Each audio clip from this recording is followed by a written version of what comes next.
ahwefo nyina akwa abashonko emfambra showdown jumedie so ewo Kumasi online TV, Friends of Ken TV ena Afethic TV. And any day de kaya wo hwe showdown jumedie amehwe se obe subscribe e de ama me obe share video ama onu ebi no no so share e de ama obi foforo na comment section ase no adwenche biara wo bia no wo de wadwenche afa honom e de ama ye okọ comment section ase so a ye de post no ato honom nipa wo hwa wo se fata so be ba be di MPP amanyoko nanim no ubetumi ato aba no ede amane enensem no ebusiama bone bede ankasa mede ni nyina no esom from now on ekosi 3:30 trust me say nya dia obenu ho se obehwe eye shoulder dwumedie sansensem ne de maboaboa bebre na no a mede ni nyina no esom ye bewura MPP amanyoko ni mu de ekoso ewo honom nsem bia aboba basaso na 2023 a MPP fo koto aba no omokwa akoyi obi e wo se nipa no edi party nanim nanso ekowie echire na constituencies anase polling stations ni bi wo hono ma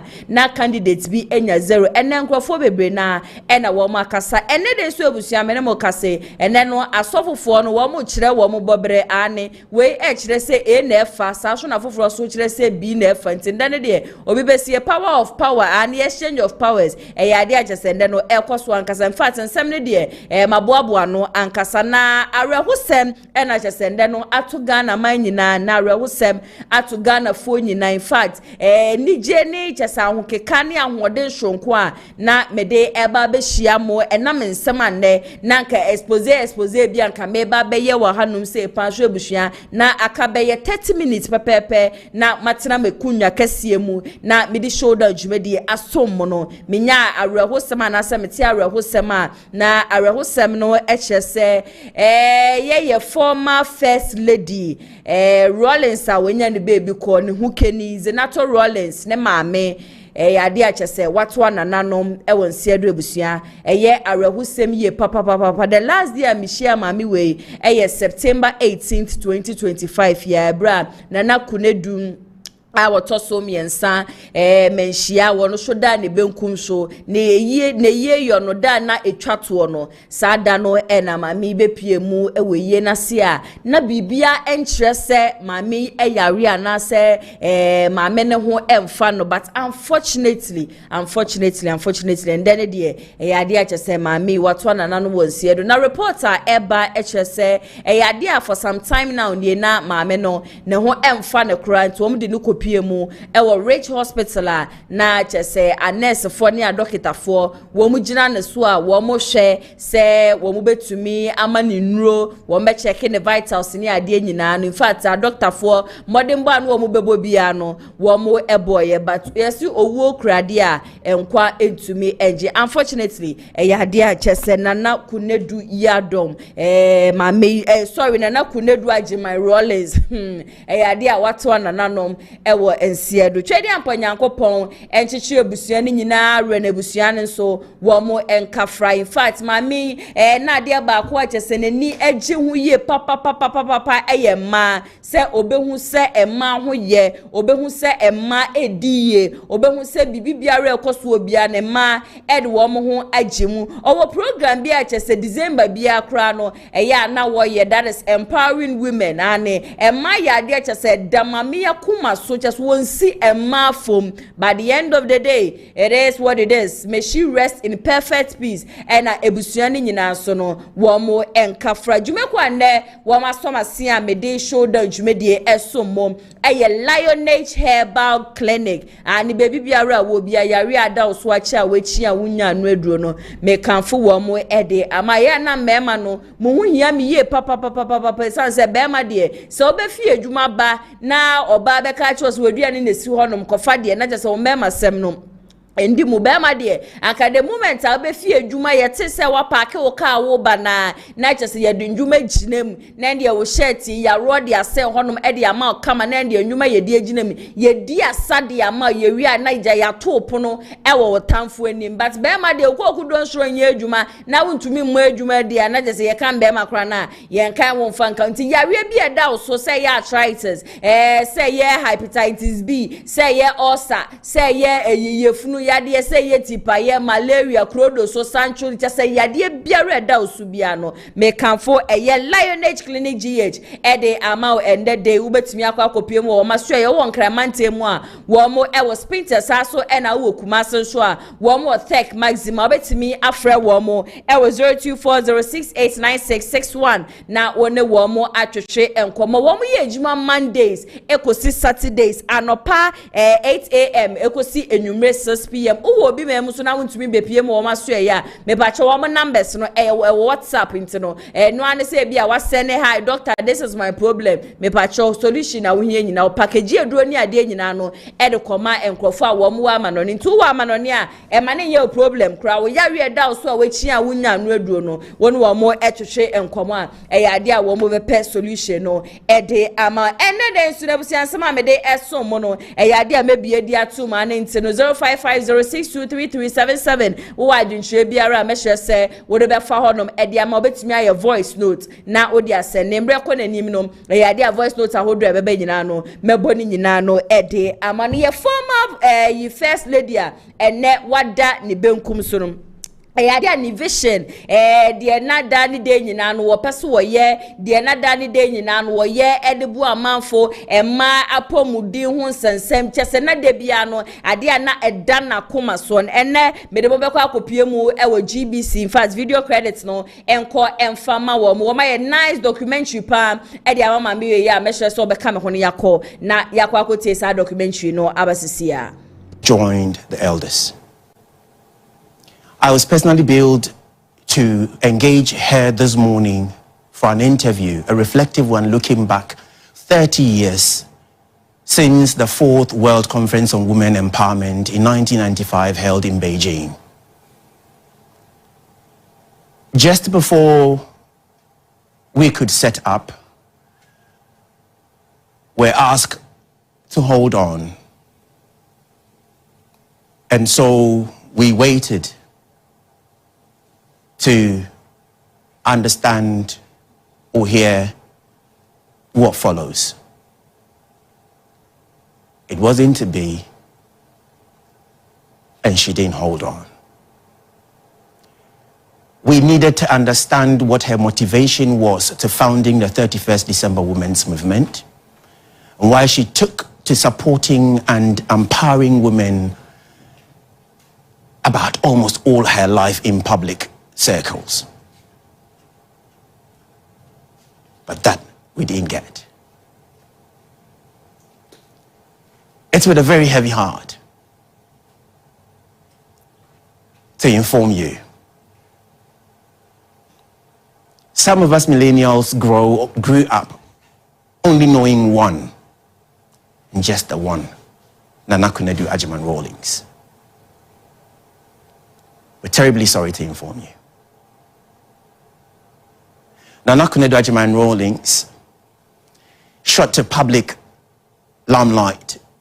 in the early late 1980s. And from the day she broke onto our screens, from the days of the revolution, she stayed with us, transitioning from being the mother of her children to being the mother of the nation. She'll be remembered for her advocacy and activism in elevating women and projecting the needs of women. She stood up for women empowerment, such that she connected Ghana's advocacy for gender equality to the global stage. And this she did with her all. As part of her activism for the rights of women, she founded over 1,800 daycare centers across the country. Not only that, she facilitated the setting up of rural women from small-scale industries to mid-term or medium-term industries. KONADU AGYEMAN-RAWLINGS lived for Ghana.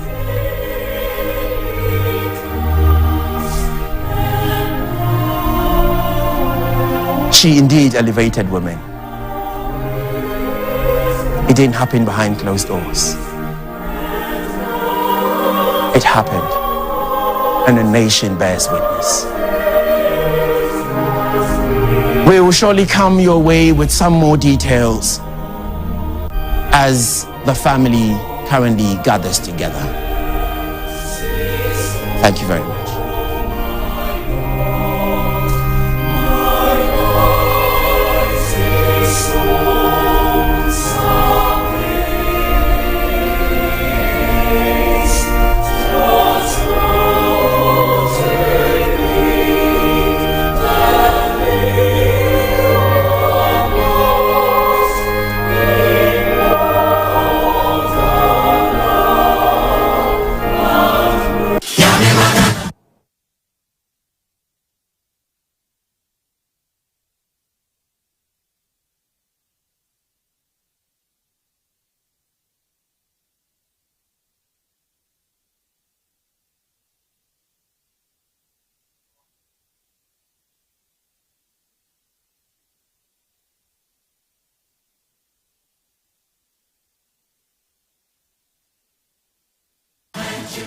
Nana KONADU Agyeman-RAWLINGS.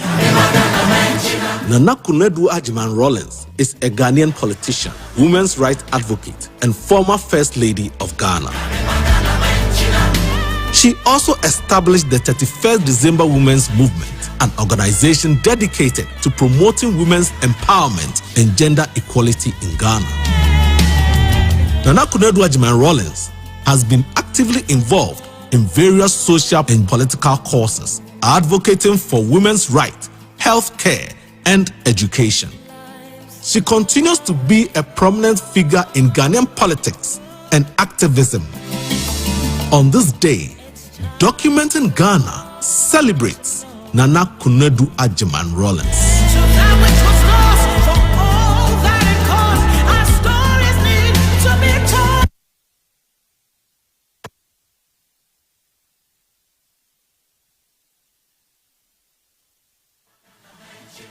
Nana KONADU Agyeman-RAWLINGS. Nana KONADU Agyeman-RAWLINGS is a Ghanaian politician, women's rights advocate, and former First Lady of Ghana. She also established the 31st December Women's Movement, an organization dedicated to promoting women's empowerment and gender equality in Ghana. Nana KONADU Agyeman-RAWLINGS has been actively involved in various social and political causes, advocating for women's rights, health care, and education. She continues to be a prominent figure in Ghanaian politics and activism. On this day, Documenting Ghana celebrates Nana KONADU Agyeman-RAWLINGS.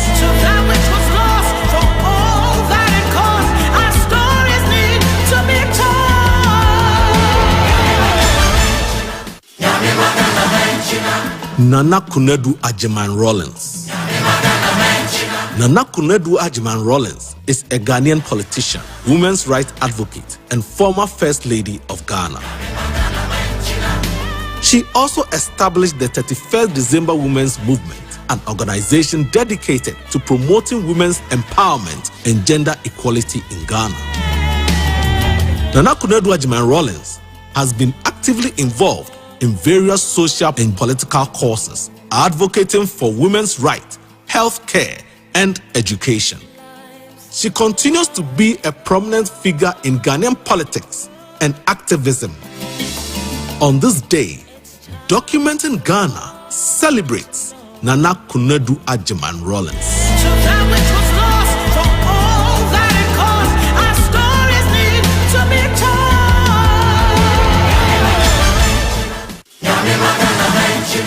Nana KONADU Agyeman-RAWLINGS. Nana KONADU Agyeman-RAWLINGS is a Ghanaian politician, women's rights advocate, and former First Lady of Ghana. She also established the 31st December Women's Movement, an organization dedicated to promoting women's empowerment and gender equality in Ghana. Ebusiana chese enede arehusema ato Ghana fo nyina documentary GBC for man no na yakwa kutia ban wutie ensem no repeatedly ni nyina no sede na mami wotiase na emma eda na koma so na wohwe se emma nyina no ebediye. It is rather unfortunate say yahre mami ba yesi owuo krade a enkwa entumi enje ebusua ni nyina no mekoso asre se twedi amponyankopon ebehye moden na obema mo ahoden shonko eje eni ho ena eni wosisi anu mutwamani a minim se entobie ni ba twedi amponyankopon ena enchichiri mu nyina mo Ghana fo nyina ne man nyina nso no mesre se twedi amponyankopon ebema mo nyina no ahoden shonko esan se in fact ebusia miraho me papa mesi just 18th of September ena mami mihia no ewo menhia obepie mu ewo Asante Hema wono so efri mu ne the final day of ne year no mami baby mami hu odin kama but reporter eba eche se eyade mami na ne hododo ne kakra ede se wobde ne kopie mu ewo Rich Hospital a watwa nananom ewo nsia ebusia ne nyina no enkafra ebusia obibesie maba na maba ewom se yedi areho ne so eba no oman Ghana ho nsensem de na ya se wo mareho ne nyina echi no me de to nchen yesi de wewu ne de ne wewu akaye na yete ase ne yesi eto de bia ukọ eyi ase na uhu se asofofo no eprichi uhu se obi isu a wo tena ase an waka ache ho se nipa na wewu ne de ne kra na se ne shushum de bebi enam ne nam na wo na wote ase ne bisa ho se what is next for you nti de wewu ne de minim sa sabre de ya de wanya safe place a wo rest ye na yete ase no ye hwe ye de na ye camera mu ewo MPP amanyoko na kache se be dika ya kache am se ne de nom asofu mienu ede esie ni ebusua se de wo musifo akona nya ntogwaketwa ni nyina ne ye akompreko wo hene Japan se wo beba se wo ma sofu bi si akompreko tumi be ma mpedi wo krom hada ena nyamedifo ba agoso agina ho no se onim de twedi amponyankopon waka ache ne de nyankopon waka ache ne se Kennedy Akumpreku in Japan is going to be the next president of this country. But I also say, oh, Kennedy wamba, baomiana beba, ye be hodumina. But before that, the yenim say MPP amanyoko no, adia ba kwa chesisi anas election at that woman him, nyami adoma 31st of January 2026, no. Adia chese MPs now would draw, executives now would draw babontia, we be about declare warm support, adia candidate mujina ni nyina bi nenne ade achese chairman bute ane wono ene MPP amanyoko ni nyina no wo mo chairman wo de sembi ababonte achese ne smode ababonte no wo chese sisi ane de wo mo de ensha anu odi ankasa ene de ba se wo ye national executive wo ni right ne se wo be chire obi sesi ananase obi ba bonte be ba be ka se me support Kennedy anase me support Baomia anase me support Brian Champ anase wo say ya wedutwum anase engineer Kwabere Japan wo ni right ne se obi ba bebi aba be endorse obi abiom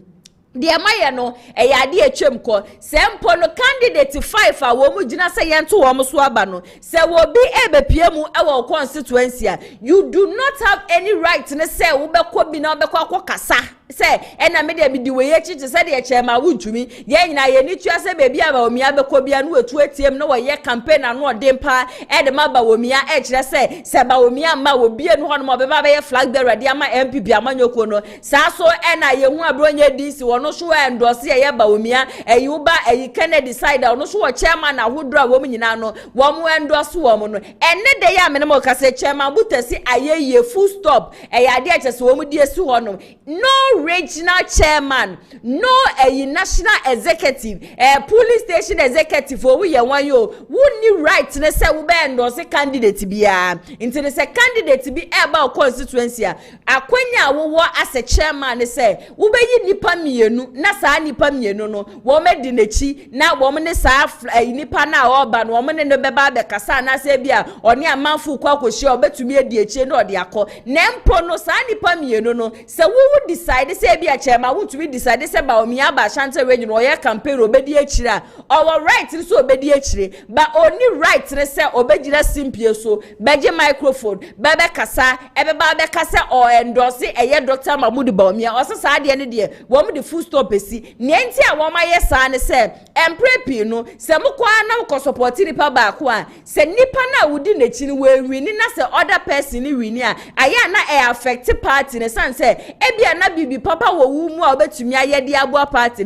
but because e wa endorse sa nipa na se because e tamba na nipa na ye campaign no na wonka hunti no de bia no e the huge difference ba na che se etete MPP party ni mu onso hwe bebi asisi na MPP party ne keka kona ade ba ko wo mu hia ye papa eye nkabom tisisi ane de coming from a national chairman of the MPP chairman Bute no regional chairman police station executive national executive has no right to say obe endorse candidate bia kam ho ne yenko na yenko tie eye chairman Bute ne sem no enfambra sisia they say mo de kokobo mass ene executives ahodo of sitting members of parliament omunyina entwe omo se omo ye campaign omo endorse candidate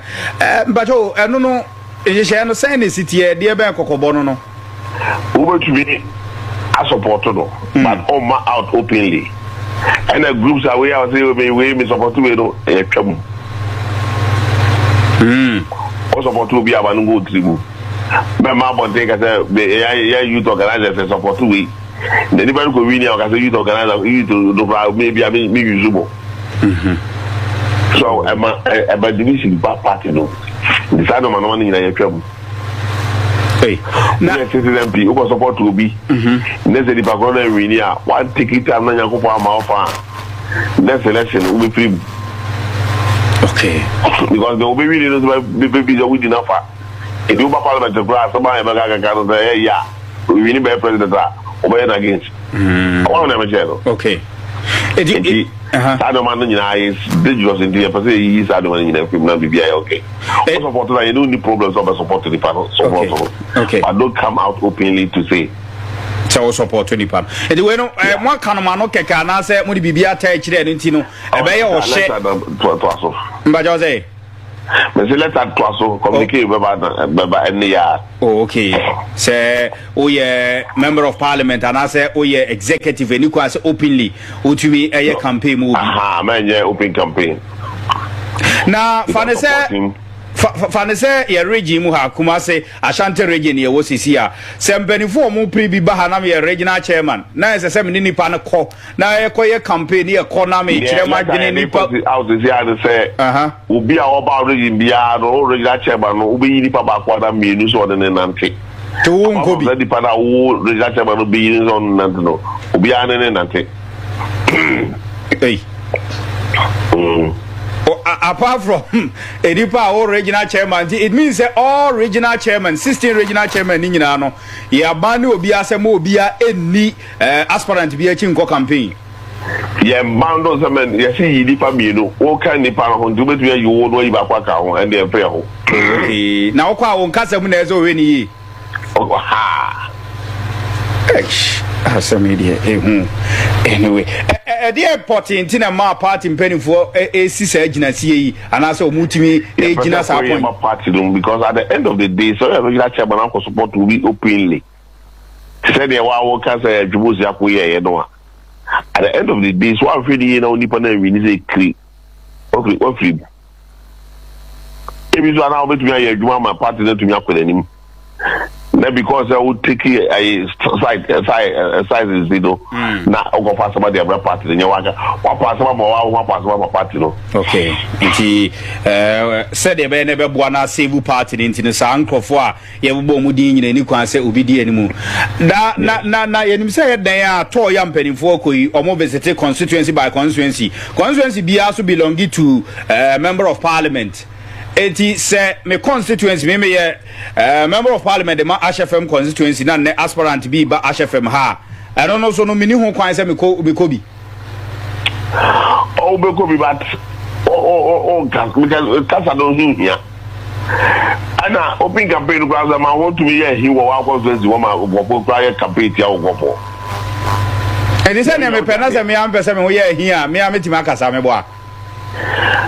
yeah, man, quite my own problem, man. No. But we are individuals, one woman, Casa. With me, I. Ebusia NPP national chairman Bute ena sabre yako akwakotie ne nsema wode atudwa no entisi ane de MP so national executive so regional executive so police station executives obi any right ne se obeba abonten na waba be endorse se me the candidate we yechi anase bia me support candidate we anase obi any right ne se obeba abonten aba be hwenhwa wo bia ene wo fa abefonten tan fidie ne so asanka enye ye former first lady KONADU AGYEMAN-RAWLINGS ajese ne wada ne benkum so nka de ba ko a trend ye papa de say Dr. Brian Champon ni spokesperson Honorable Pius Henam Hadizi ne nsem bia waba bonten aba beka se ade ajese Kennedy akompre ko hene Japan Dr. Brian Champon ekoma ne 5 million e manage ye ansan waba bonten aba be ye campaign ede ama Dr. Mahmoud Bawumia ya de ba ko a chese trend ye papa but munim say na ya se wade e ba ne nsem bi say na men me metena fidiem hanum say nka me ye tactical analysis na nipa na sem na waka ne mebie ma adwen mu ma adwen na ye adwuma na adwen na krake na mehu no kura wa say nu mansa na me ba betena fidiem hanum say akebia ma ba betena hanum say akebim Honorable Pius Eneja wono so spokesperson Edma Brian Champon na wonama waka ne nsem nyina no en wo ba beka say ade achese 2023 ebra kompre ko hene Japan eko ye ne campaign we ye ko wie chi a chese na wo report o menga se wendi nkunima na Dr. Mahmoud Bawumia edi nkunim no ade achese ebra ba be shoma ye kwa 2024 aba no ena Dr. Brian Champon pie mu wona hwe ye na okopie mu wona no so o me nua be ma me hwe campaign achese wa ye a wo boka ankasa enu ntinom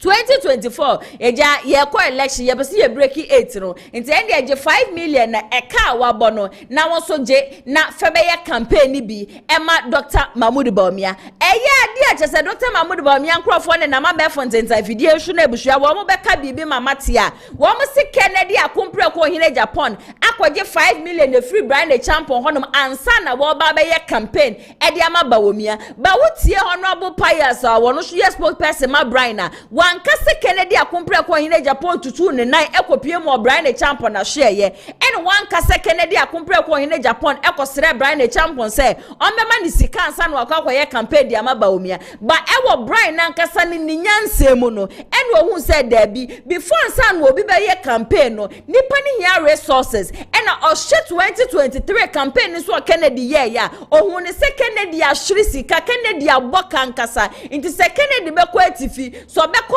infifi mantemo so be ba Ashanti region so be ko anafo ni nyina no sika kro ya na Kennedy de be fuel ne cars ni ade na wode akono de akwakoye campaign enti at the end of the day na 2023 Kennedy ahwere sika we nyina no ena Brian so end ye 5 million na won so ye kakra ye de ma na so obekọ ha feto fuwo fe bi 20 o boys a wo mu bedi wechi ni ade na fe ye campaign efa ma Bawumia ebusi ankrofo so amonte ase ebie July kasa se Kennedy kwaje 5 million me pa mo chow ene video no wo hono ma mehye se obeka me ho ne yakọ na yakọ akotie Honorable Pius se de wosifo aka asem ne ye ba na mo mbisa mo se Kennedy na kwosere sika no ana se Brian Champon di sika ne de man se wonje na chese chinchina ho fen kwaye campaign ana se sika no o de man because se o sha 2023 Kennedy aboka na ekana wabo no ontumi nka so sorry na kona kwaye campaign biom there be into the je na fa fuel wo de ye hwe video ne bra wo comment awo no na de afa comment section na say e de ama me busia ye hwe video ne mra sisi a fact you we 2023 primaries no nkoko no ba ye Kennedy afa no oti da ye kakra ye Brian Champon no frɛ no e hye no kran say there be entena fie pie ye campaign ma wonu apanyin ye campaign say uni aketwa wo say ye campaign ma Dr. Mahmoud Bawumia but bia wo so sisia na wo free contest mo enti bia hode na kofam me ka kra ne egie 5 million cedis anka ne sika 50 billion je pia bontin bua wonua odema Kennedy Japan. That's right, a car and 5 million cedis, not a car. Okay, we say wo car me ka kra ni me ka kra ni this is okay me car ni me ka kra ni yes 5 million cedis to say on fan stepping out almost stepping out. Bible Pious video ni na yetie bra me pa twa ye kwatie video ni yete se wo ka se Kennedy ne tutu ne nan ko ba eyi Brian honom so won koma ni sika na debi anye bia yete so wo ka se Kennedy ko sere Brian sika na debi anye bia yete se o se Kennedy ekoka che Brian so won fa sika ma na nsa na wakwaye campaign e de ama ba omi ana debi minim de enne Dr. Mahmoud ba omi ana ne nkrofo wo mu hwehwe de free Kennedy akompre ko hine Japan honom a chese kwan bia wo mu be fa so wo mu be sabotage kwan bia wo mu be fa so bia wo mu be gu Kennedy akompre ko hine ma hine Japan ne ma se bia no wo mu gu so a chese wo mu ye the same person who supported NPP in 1992 and ne sankrofo we ye twa wo mu ho be ka kire Ghana for say Kennedy ji sika wo Brian the champion honom ansan wo koye campaign e de ama eyiba omia ebra na Kennedy topic ups e de support MPP no aye bia wo be man sika ansan wo kwa akoto. I don't know what these people are looking for from Kennedy akompre ko in Japan and na Kennedy decided say dia mo be kan dia mo be ye dia mo be kire bia no e ya de wo no onso so ne no aba be so kina intimi nim be bia sa propaganda e free na propaganda beko when you say station ba ko pe na beko so eno ne chairman would to be the media station chairman would to be media station movement TV and ne abrantie ya wo be di akompre ko hine Japan atem e be ka se ye bi akompre ko hine Japan ni tiri so na ba wo mi ade se be ye mi ni tiri so a wo be ma Ghana fo hu se be Kennedy ya bodan fo nti won sem fata so be ba be ye ayi president wo kroma sa abrantie ne ti hobi ena chairman would to me ni media boys ya wa fa wo mu ye adwuma wo movement TV wo am shoot hobi ena o makofa papa bi so dia ba be ka no shoot hobi ena chese propaganda sabotage na wo mo kire se Kennedy sabotage Dr. Mahmoud Bawumia campaign na ye bia mesre bi se Kennedy ene ne de kan ye busua mo se Kennedy ka che MPP for se na se MPP mperi for se mu didi ja grassroots na Kennedy o sha se koma grassroots no eye ne 2024 sanka Kennedy anye campaign amfa ma Bawumia anka krom ha ebe danie butu the same campaign na Kennedy jani bibiara wo ye bia honom ekoye ye so de ma Dr. Mahmoud Bawumia so eno so wom se Kennedy ne nsama wo ko gina honom ko kekan ye nyina no na wo bia ye ko election ni ade na ensem fata na the end of the day mpo no Brian champion man 5 million because na watiada na nyansani be mpa wan na se be ne ma mia wo no bosuma kro ne ma mia chim na wo no bosuma kro atete na ama no ba be ye pani ate bi obe ba be kan kwase asem sei Odiako 2023 election eka papa we yabo 276 constituency bebi enu hono ma papa we yanko kasa ya no wode ko enipadoma ya na di nechi won ko bebi a wo mo be kwa koda se ne nkrofo edi nechi kwa ye 15 na each and every single person bia no e wo so high hotel ne ade de ma wo mo eduane a wo mo bedi nsu a wo mo be nom ne ade nyina no e ya ade te se Kennedy ko ye 2023 na ya ko election na wie na 2024 na nyonko se me hwa wo bokanti no tabrim sika we di ama ji na feye campaign na musimonte da we ye bibi sukura wase abusha mo de be propaganda na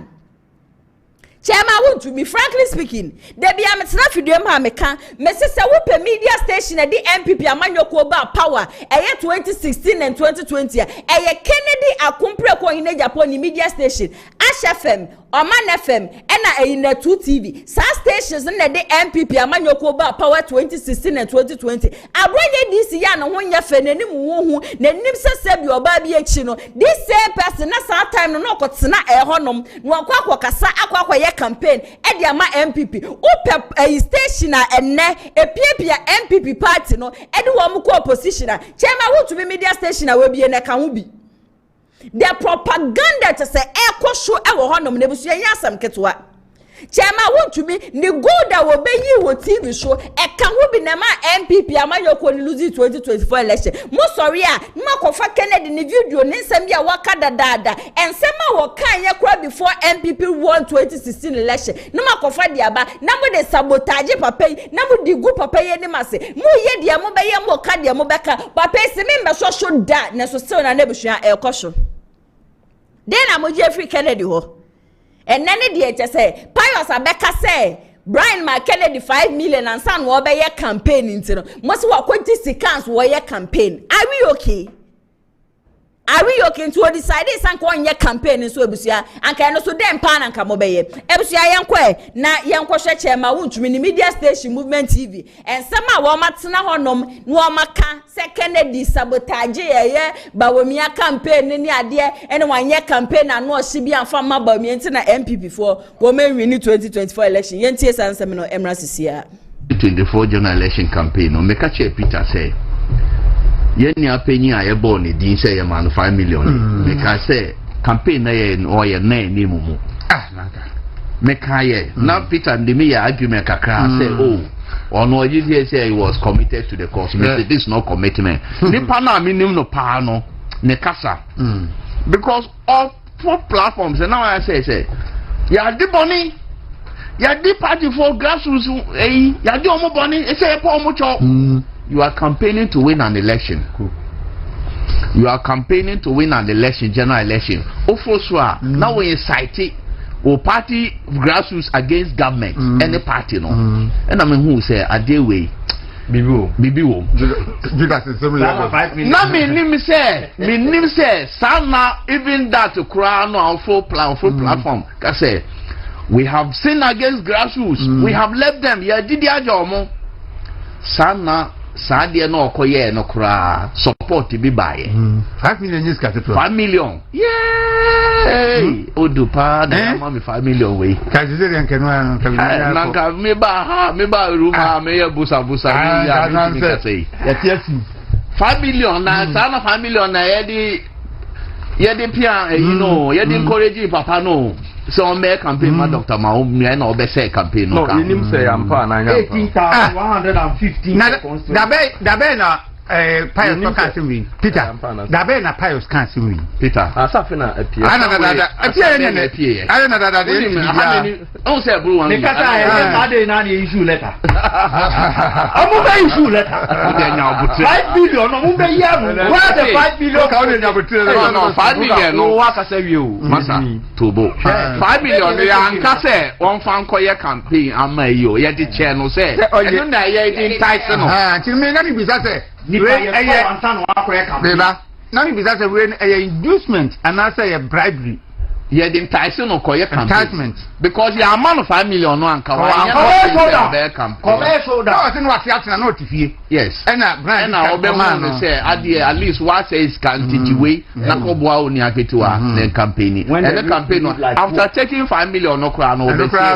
so say mo ma. When you crack ka so nkodi no ntan. On the ground oga just ka we oji. Nipa we. Oni say oh yeah about me MBB lose election no and do 2 months now you organize he say or declare he was contesting the 2028 election so now 5 million no was facilitating something else not in support but you see a crack no omo accuse Dr. Mahmoud Bawumia nyina say ono na ma MPP lose election since any idea so no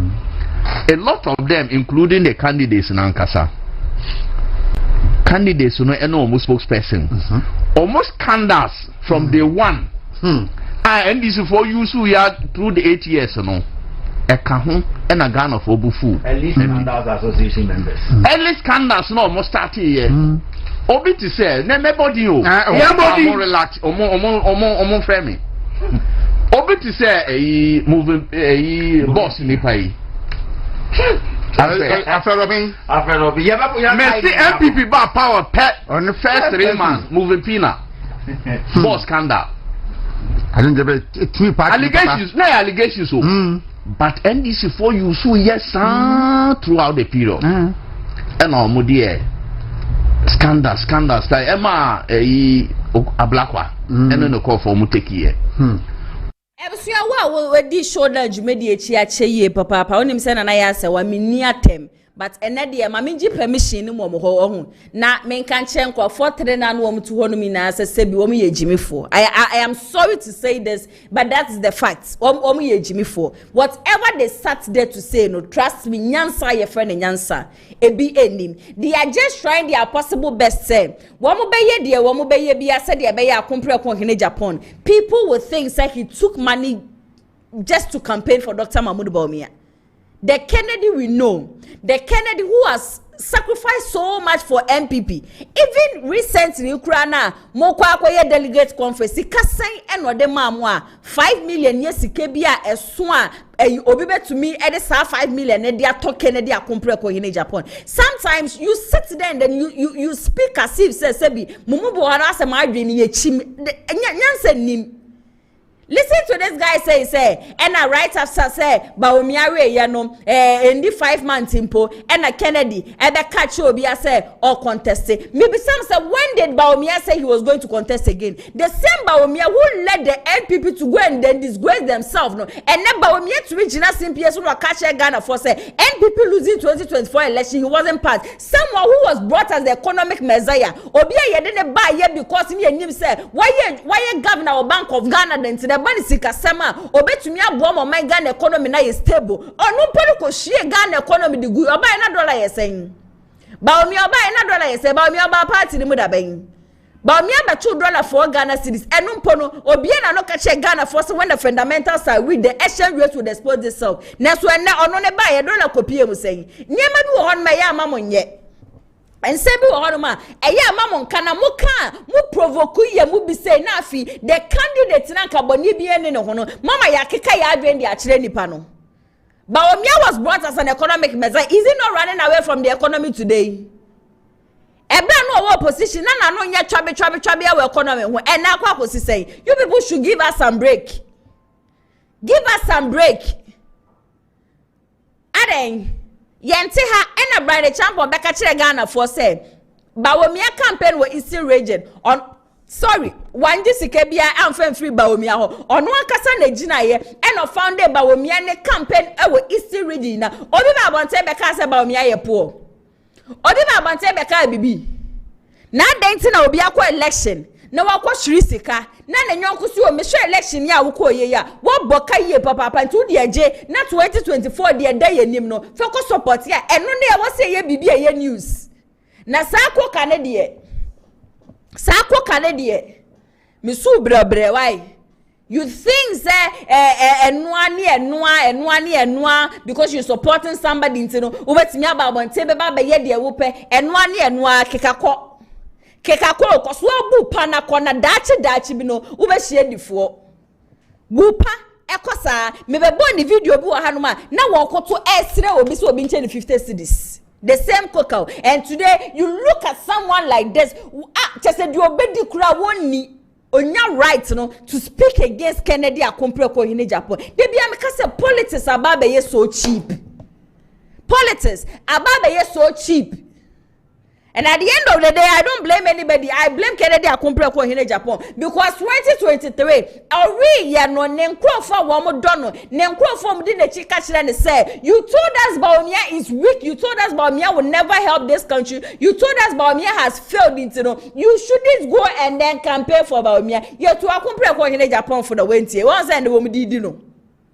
Inti samu ye mu keka mo nsem wei na mo ye de mo be ye nyina wi me be say at the end of the day no do you still expect Akompreko in Japan say 2028 onsa so medi ba omi echi me ye campaign na mo ka de mo be ka say ye bie na adwen mu say me na adwen nya adwuma inti no mo candidate ne ba mo expect say nipa na ye bie na adwen mu no on be ye campaign for ma mo nkrofo ana me say wo to be media station ne de and one APPMP because opposition no. Na 2028 se sankrofo we ya na yebasade wo mo akodia and then na make come MPP mpenifo atiase say they are going to lose 2028 election again because sankrofo ete hono na omumududo na nyansa ye fe na nyansa bi no adwen na nya adwuma emsia Alex Tete akasa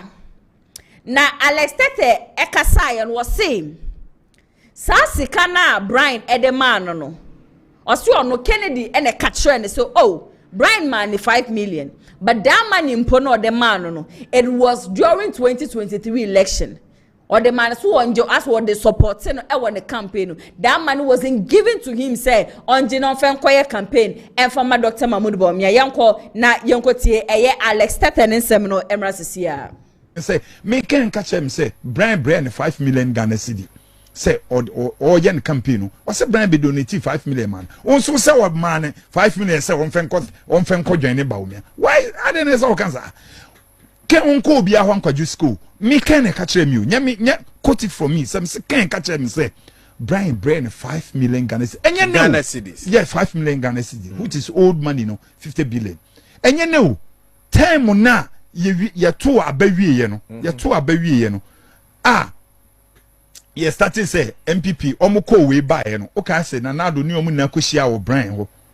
MPs ni nyino koshia wo Brian hotel yes omo buy and I me give me documents no coach no na say person me obeti say me can Brian because the campaign no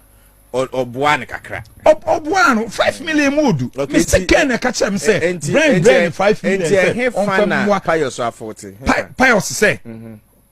before second kwa join ba wo me ano omo man 5 million Ghana cedis on fenkoye campaign e ba me which is wrong enti when I can say something na ka correct say the right no kasa no odwen ho no kan na me collect en sasa wo kasa sa wo ba be wo na wo ye minister of state and wo bokro no ne pam mu enti wo kra no kasa sa odwen ho biem en sasa wo kasa try any mu ni issue be wo force the issue aba wo papa no o megina ba bia nkan Kennedy asem na ka brank metutu ne ho nwi wo kruma sa brand be kan Kennedy asem one we hu nyoma e be start e be reason e dey aba and then people mu ye bi pa oh kai masa omo na ye bi mu na mu wie na mu pomunya akonya kofa form say ye feel form say ye kop ye pe enye moni hwe wale enra can do wale obi so om say nti nipa bebre ba mo twa dan mo hye pese mo che say nipa ba kumpa anto aba ama me Emsia Alex Tete ena yakwa kotie ne nsema ba ne kasa ye na che se Kennedy e ka kire ne se Brian Emma ne 5 million be no mpo no na enye bra na wo mo e kwa akoto general election. It was during the primaries ena Brian the man say wonje na onfa enso ne sika so na ja campaign ni ade a wo ye nyina onfa ye. And I am stating emphatically again say me kwaye campaign na me nyonko betebrim sika de ma me say menji na me mfen kwaye campaign na there is nothing wrong with it. The same Brian Champon so and the sponsor Dr. Mahmoud Bawumia ne campaign na wo ye wo Eastern region campaign Bawumia when you want Ghana sidimpo and fan support it and also the any expect sanka Bawumia nkrofon kan be ba bonten na mo be ba ka se ba ya dia Brian Chantro and na wempo no Brian dia ono na be kan Bawumia di mo se Brian ejina be bia ka so kwa akoma Kennedy sikana onjina be bia nkan intini sa propaganda na modern nam na Kennedy koji sika wa Brian wansa no ye campaign 2024 ntino se Kennedy win primaries dia ene na chese Bawumia nkrofo mosomo nye campaign mfa ma Kennedy hwe se nyankopon se akompre ko hine Japan be ba be mampani wo krom ha ohun hwe upa chumu kope leda oh ere ko atwede kopa atwede ne yafa to aso a hwe so obedu Yesu Kristo ne ni ase a Kennedy is going to become the next flag bearer of NPP and he's going to become the next president of this country. The nyamia kanenu ne bebem enye de mo betena bebi aye enye de mo be hyehye enye nsem bia mo beka Kennedy mo say na ma Ghana for 2023 this 2025 people following akompre ko in Japan yes say yenim said ye papa ne tie yenim said ye papa ne sutie yenim say papa ne bufu ntem yenim say papa ne bufu a won hye ne ho so yenim say papa ne de uchu mutan ya secret on be ba bonti we know who he is and na ono so ne nso no nipa bia ni asase so anenso ne ne ho by ye hye ni good side. The same person na yes ni bufu ntem no this is the same person obepie mu ewo konfa noche obetompa ebetom enkunya ne ade edema hospital no the same person na ni bufu ntem no this is the same person okosi cardio center edema 37 for the same person na ni bufu ntem no onu na 2012 MPP amanyoko na muni kapra mo de be kotemale no onu ankasa funded the whole delegates conference the same person na ne mutina hono ma mudi na tem no ono na ebra mo ba be ye mo delegates conference so 2025 dia won kramantem oyi almost 6 billion and support him. He has done enough for the party. Ni pay the number of employers are wa fa no enyasem ketwa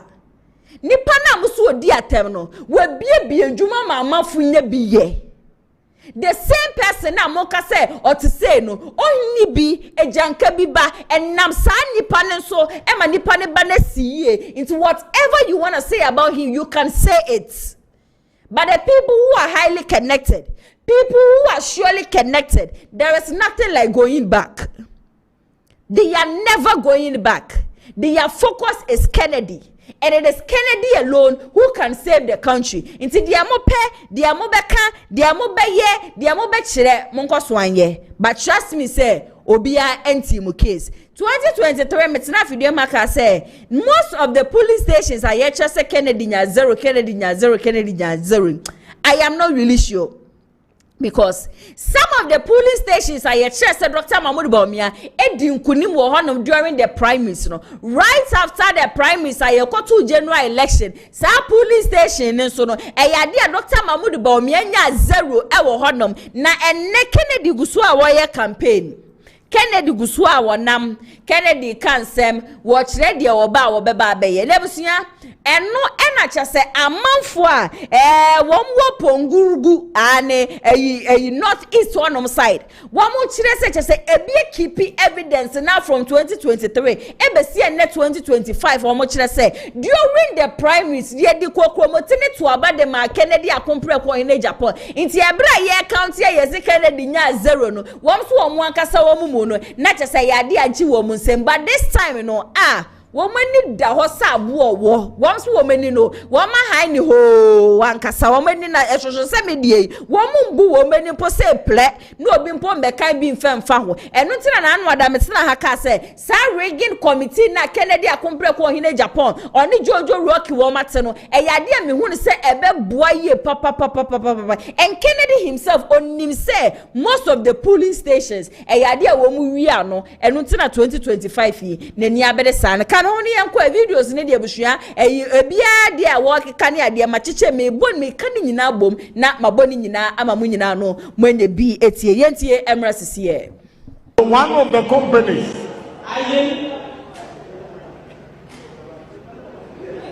4th November 2023. Yeah, the man here you see is giving the executives away. He said 4th November 2023 he voted Kennedy Japan, number 1, but I got 0. Thank you. Michelle. Oh, me super. Let's say for my for. Yabedu bumprugu Yera Kennedy compare ko Japan. Edina probono edu bumprugu northeast region. Na yabedu ase no, pani bi ehye me oni me di nkomo bi na. Enkomo ne me de esan me sere. Pani o jam nchen Amani Albertare say 4th November 2023 primaries are MPP ya tobani bo bumprugu ase no onu ano police station chairman no say Kennedy compare ko Japan coordinator pumburgu ase no ye tobani ya boboye no na Kennedy compare ko Japan anya 0 e wa ase wodwen wanti ase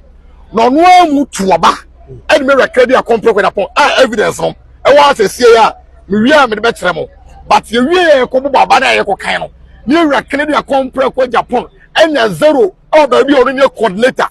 baby police station chairman or 2 abane de ma Kennedy compare ko Japan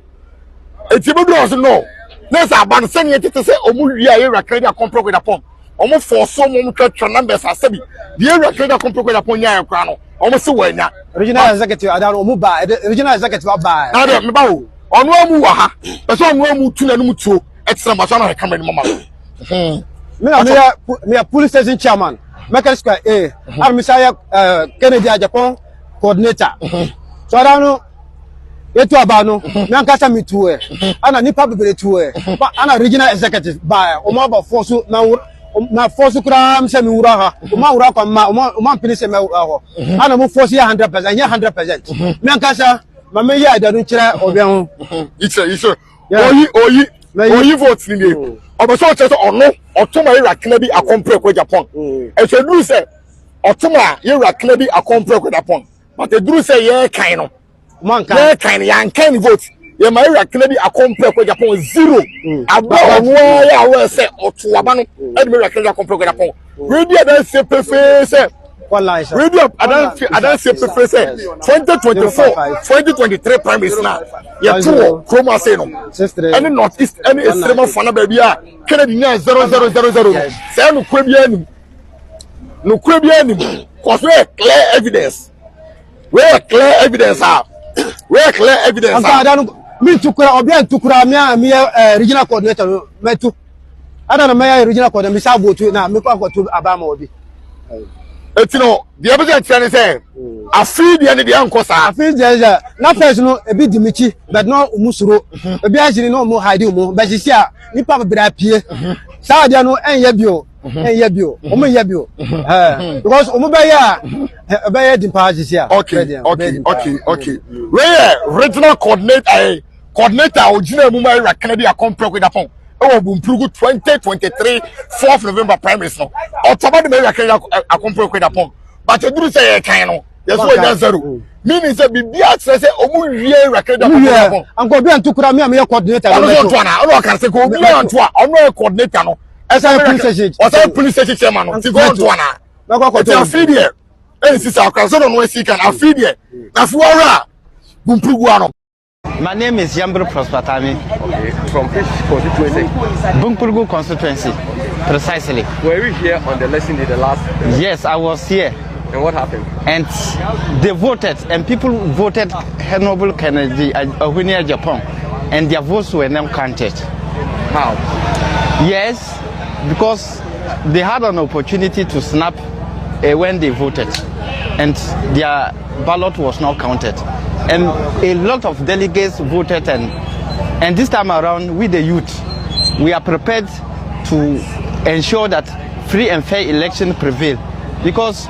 we were not happy what happened. The election conducted that particular day was not free and fair.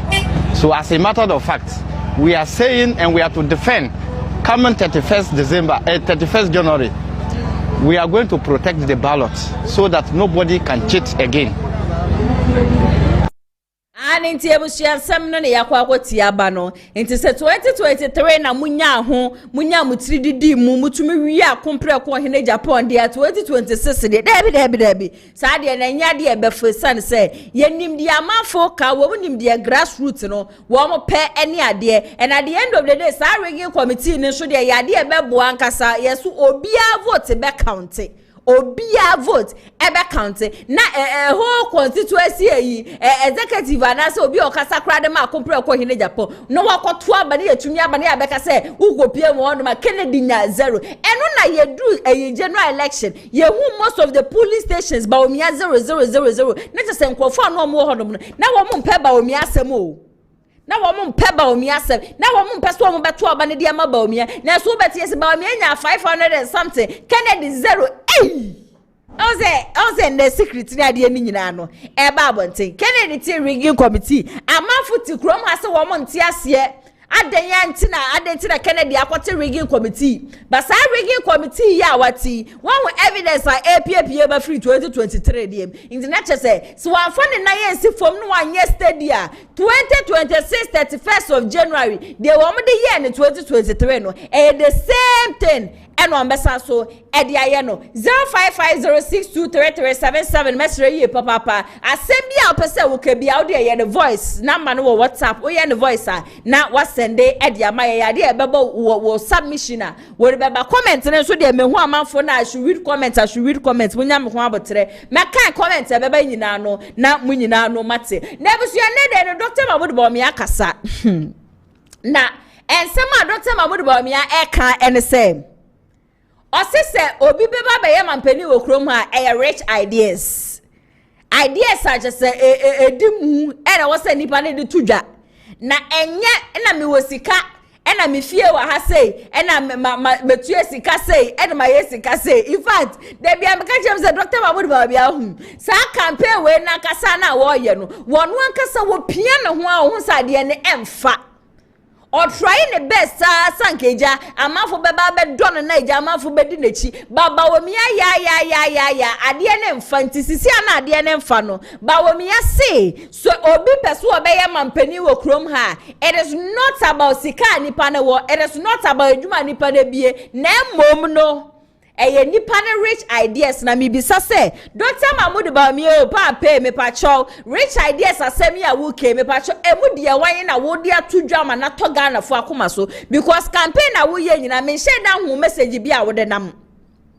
me share that message sunku bia Dr. Mahmoud Bawumia wodi nama betumi aka say rich idea. You were brought as an economic measure, now you are no longer talking about the economy. And ye pedie wo be kasa dia for economy ho ye pedie wo ba be bia ndwuma mo ba ye napko 500 Ghana cedi mpono Dr. Mahmoud Bawumia mantumi enti rich ideas be na Dr. Mahmoud Bawumia o kan wasem no zipline na wo so wodi abe me ba cho Mr. Kusibu afuso zipline me kan che so wunim ho hwe no call Rwanda eno koshia na ade Ghana card nsu de mesre ye papa wana utu wenum tuo se wo ba ye na contract no e wo hodom de nti Ghana card de obi besie papa digitalization wo de de be ka ho na ne ye but when it comes to Ghana card implementation Dr. Mahmoud Bawumia you have no idea about it nti the Bawumia rich ideas na ne wo kan misre bisa se emududu osen era Dr. Mahmoud Bawumia wo dia ba e wo se Ghana for ye share no na yede kokomete no eto aba ema yenkwe na yekotie no so emra sisia beye omampanyi ewo Ghana ha emfa sika wo ubotom enye ubotom sika na wode be hwe Ghana fo eye ubotom sika enti untimi nkasa mi wo sika enti behwe me property ena be to aba mami enye no sa adwea ewo team onindia o team o ideas eno ena ede empunto enfaso na ahoto ebe Ghana for enti enye sikasem it is about ideas eno ena mede bremu ene na mede sisem about ishishie bebrea mede beba enimde de be mede beba ebebo nyina ade atime akọ Kugulu. Dr. Mahmoud Bawumia no Bawumia say all the rich ideas and ideas are emwe piankasa and I just want on the banting croffa one more year and I may be adwuma say and I me wo fie say and I me waka say some croffa de ye forget to ni mo bia e ma Ghana for no the rich ideas no and na eba be elevate you my Ghana na ebe ma my Ghana ejina na so ye nti kroma na Dr. Mahmoud Bawumia ya be ka kire Ghana for say ono so support the MPP campaign with 300 pickups. Yenti hana ono abeka e say nobody hates Dr. Mahmoud Bawumia. Bawumia to de bia wono ankasa nsem na ya no okeka no eno na ya na ye fa ye use against no said ya na makotwe akompre ko hene Japan ni video nsem bia wakadada na mu use against the same thing na Dr. Mahmoud Bawumia de no etie Bawumia me have not really seen any rich idea that you are bringing out e bia na wo be shase na bia wakeka nsem bia beboa and also I would plead with Dr. Mahmoud Bawumia say ni chi no emwa Dr. Mahmoud Bawumia chi na ya na wo kan chi no emwa minim say wo ka brofo a amanfo betiase but anytime a wo ka chi na you contradict yourself. I am speaking the truth. Minim say show down Jumedi na yes wo min twantro asem ne sade etie no me see the pain na maka the pain anytime Dr. Mahmoud Bawumia be campaign or be ka chi bia no or contradict ti ono ankasa ne ho and at the end of the day no na asema wo be ka wo chi no trust di na odwen ho na ebusu akwa ye bibie wo something which is there inti ye be sere no in as much as I have sat on this platform and said say me amiti hedia minim say Bawumia onye politician. Bawumia has no idea about politics. Obi be si evetun wo kwemu ena Dr. Mahmoud Bawumia nyansa nyame de man no wodi ye bia na je bedru 2024 be contest ya Ghana for ekohwie ne tu be bia ye say ye mpani pasa but when we are talking about somebody who is a politician let's not count Dr. Mahmoud Bawumia among them. Dr. Mahmoud Bawumia, he is not a politician, he has never been a politician, he can never be a politician. He is an economist.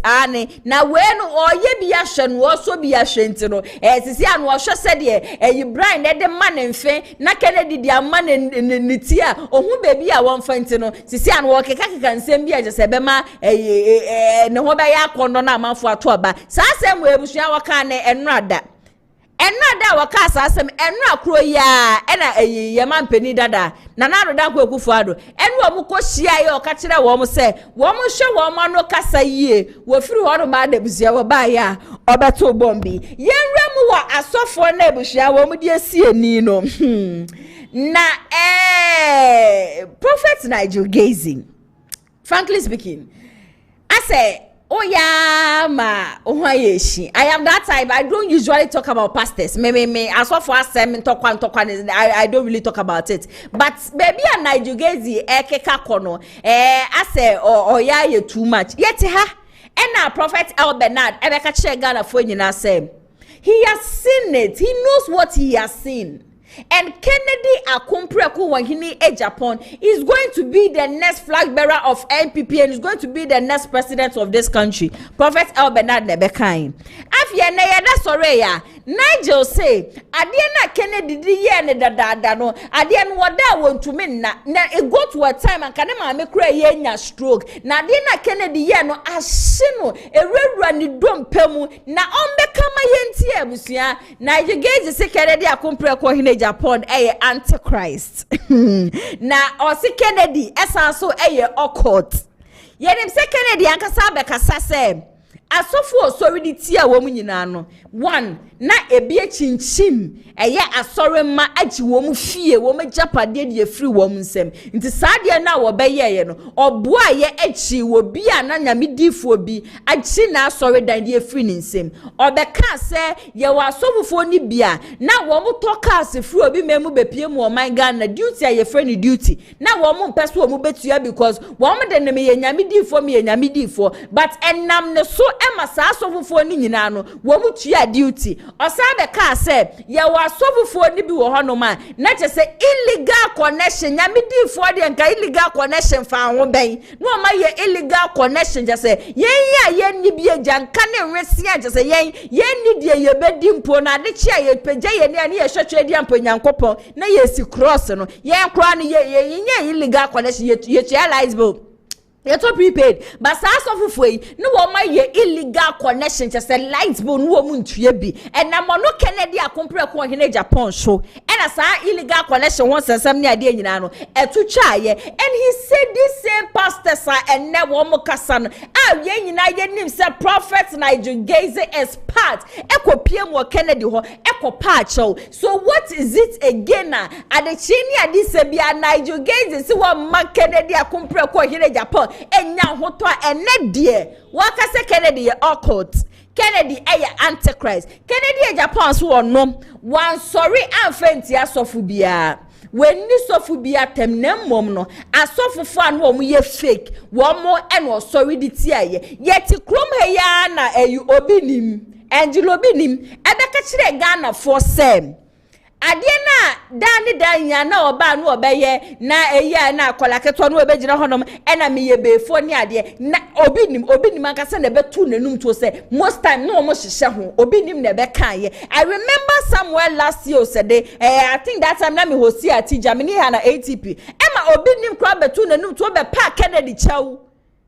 it's me nim DeadNIGEL oh yes such as nene de o se Kennedy ye occult Kennedy esoriti anyamesom Kennedy mpenyamesom the same person na DeadNIGEL se Kennedy mpenyamesom okwa ni media station na SDA for am free airtime the same person no mpenyamesom no SDA for wama free airtime me nda bia wama ko ekokasa I think say weekdays no emu ba ko wama ko honom no wama ko akokasa at the end of the day they are not paying a penny into no Kennedy mpenyamesom Kennedy antichrist or antichrist ne free he there were a lot of us sorry ye nim say Kennedy akohodom akwa ya adoye and Sanya mana asa that time mana Kennedy expose me ameti he na mani agye ho yie papa because na baby na asofo wo ne keka kono na ye hu and na agrada dem o chinchim obi nsa agi nipa ni gold di free ni same there are pastors who were fake pastors are na wo mu di nsem mone agi amanfo agapade di free wo mu nsem so he stood up for the poor. Oh, sorry, the man only be any nyanka. Kennedy stood up for the country. Kennedy wasn't fighting for himself. It's DeadNIGEL. The Obeka. Oh, see, ye man about today. Yeah, man, or prepare. And Yami Adoma on the 31st of December. And come shout us what they babble and say, no, yay, Papa DeadNIGEL. Papa DeadNIGEL, you ever said what? Would they move your hand? Those who are highly connected, would they come and who say between Bunko to Jokra with studio hammer and Kebeye. nka mebu nkotodwe na ma sho papa Nigel name say yesre no de Kennedy akompre go yire Japan ka fa wo ho de wo ye bia wani anje ho bia yesre fa che na wate yeso oba odwoshogu na so a ye pepa ye ntwanan no emfa nchiri ti papa Nigel ai na wo ma me ne your mother nearly go stroke ene ogu wa sorry nyame adom sorry na ngu sorry no egusu etim bebi etim ti wo de papa Nigel na ya sewa mesra wate de akompre ko hene Japan kafa wo bia won kade ye bia mesra fache no ne kasa ye mpole busuan e kire yaudi a chese Nigel Gaisie odi wona kume mu de yenko na yengotie eye Nigel Gaisie ne nsem no emrasisia. I don't like him. I can't like him for what he did to me. You understand? My mother nearly had partial stroke because of KONADU Japan. I'm the last born. Sempa Chote I say he has cost us a lot, and not just me. Somebody you don't know from anywhere. You can just put a person on TV, say, no, come on. Mean pe obi or antichrist, obi or occult, obi on pay nyamia safo. See me? No, I'm telling the truth. I don't say. See me or antichrist. KONADU Japan is antichrist. He's an enemy of the Church of God. I am telling you. Somebody Chote so me Nigel Gaisie nyame sofo. I will not be part of it. I will not be part of it. And me yes software, me dad me I'm straight person. Somebody that will just sit down if you go and eat his whatever comes into his head, no be man, will be papa. Every sector of the Ghanaian fabric, KONADU Japan has attacked it. He has attacked the church, attacked women, denigrated everybody. And you see, he thinks that he's the only man in town. He's not the only man in town. At the right time, 31st Eba, Yebema KONADU Japan, so he's a mortal man. And as I need dogs near Shisha and come and no Facebook, Echo Didi Atem. We will prove to them that the power of God exists and they are genuine prophet of God in this country. As I sit here, I know who will be the next flag bearer of the MPP, which will not miss. And I'll bring it down. It will not miss. It will not miss. It's 35. But then all kafa ken I won't. You see. Because the video is out there, right? It's out there. So it will not. What I'm saying is that whatever is out there, almost join it together to make sense, to suit their interests. Who put you in the say? I won't speak to that. I won't. He's not somebody. I'm a penasem, and mean to me penasem, and me, I'm not real. You see, my problem is that I'm too frank, I'm too straight, and that's me.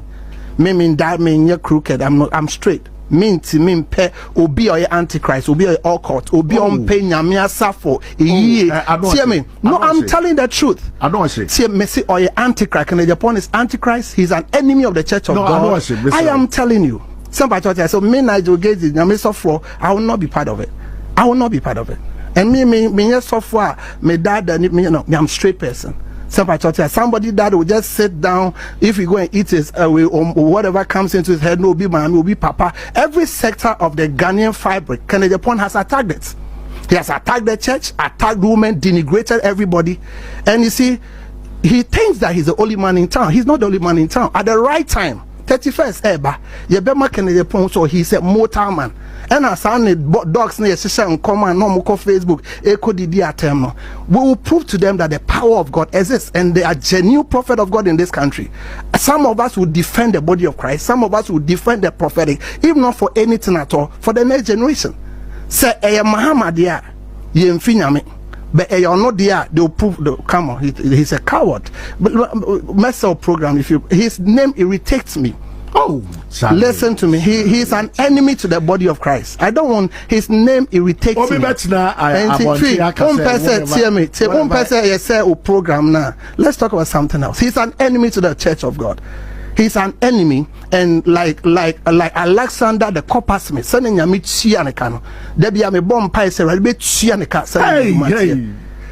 Say obi be sorry na nyame adwuma e koso na watena TV so radio so because of whatever na or say nyame nju adwuma. And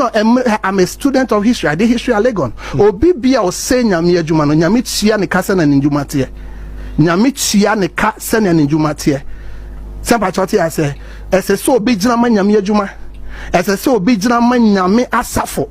And I Nigel Gaisie, last I wrote something, people call me, they are assassins, and they will come and kill you. I thank God.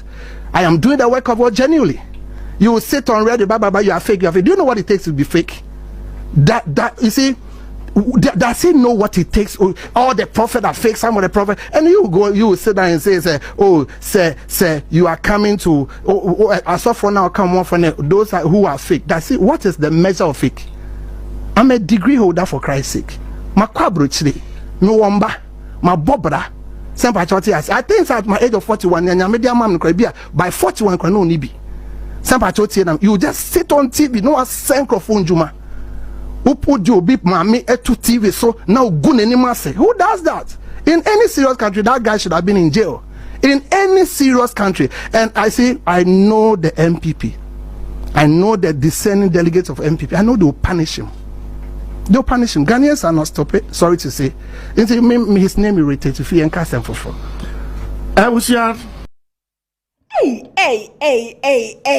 Busia for Nigel Gaisie na wedwa line no. Said ye wo kasa no kra no. Wo hwe said ye ne husifa the voice is shaking na no husifa popo a. O se se Kennedy dini mpo ne se bia ne tai. On pese wo be te Kennedy dini mpo e wo na sum na che se nyame betua Kennedy akompre ko hene Japan ka. The same Kennedy kro ya so de busia. Asofofo e bia hihye nkom na Kennedy is the chosen one na baby a yedru nyankopon de Kennedy ba nyankopon de Kennedy ba yo asofa mo hye nkom se Kennedy ba Nigel so se nyankopon kro ya na ebetua Kennedy ko tebusia which is which the wa he pa de ye di echire but Nigel I understand your pain. I understand what you are talking about. Enim say udi ya ba nyame di for de anka anya hwe enim say mo na mo preach about the fache. Now I am still shocked say you are not willing and you are not ready to forgive Kennedy akompre ko hine Japan. Ya na de ya say we ya to abani wi Nigel won ka bibia biomo. Say Kennedy decide so obesa contest 2032 a uhu baby Nigel be fi beba. No say that is when oba be magana fo nyina say de Kennedy di year no. Ya de say ye ne ya but yes re nyame di for fa chere wate Facheno, ye patcho, facheno, yenim sa wanya de, yenim sa wamba na homode so ja, obey ne day. Ghana for ye last hope no. Ye ni da so nyina ne Kennedy akompre ko hine Japan. Yesre, facheno wate, ya de na wudi no ma nyame adom stroke ni we nya o ma migusu a wo honom. Yi bibia firi wakumam na fa ne bone cheno ai. MCA HTP atena se agya nsema aba won krata ne mu no. Wo ba be pense ni nyina mu ede amaye na Lionage Clinic GH ena asoma siande me de showdown dwumedie no esomo agya ba me twa me hu sima emra sisia Abusia yare ben ena hawo and the Jibril no me come for Lionage Clinic Ghana Fama ahanko ena abepiemu a ye de bibidro esaw yare abusia sa oba bepiemu wa hase ya yesa enam yare bi te say syphilis gonorrhea candidiasis jalipo do na nim see a friend of white no. Hello everyone, my name is Dr. Maxwell Aziz Mensah. I'm the founder and senior doctor of Lionage Clinic Ghana. Our mission is to provide you with exceptional herbal medicine treatment and holistic healthcare to all our patients to becoming a healthier you. Thank you for trusting Lionage Clinic Ghana. Lionage Clinic Ghana, your #1 healthcare expert.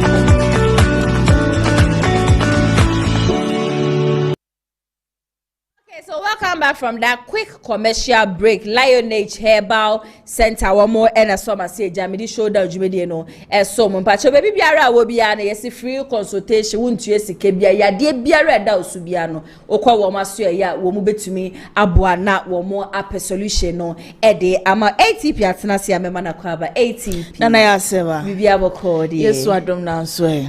jai obi besi enye so ye be fa ne sa ne Ghana fo nyina ye ra ho ye ho ne dem asukra ne say ja me breaking news ya na me hu say nisio enam o chena chese eba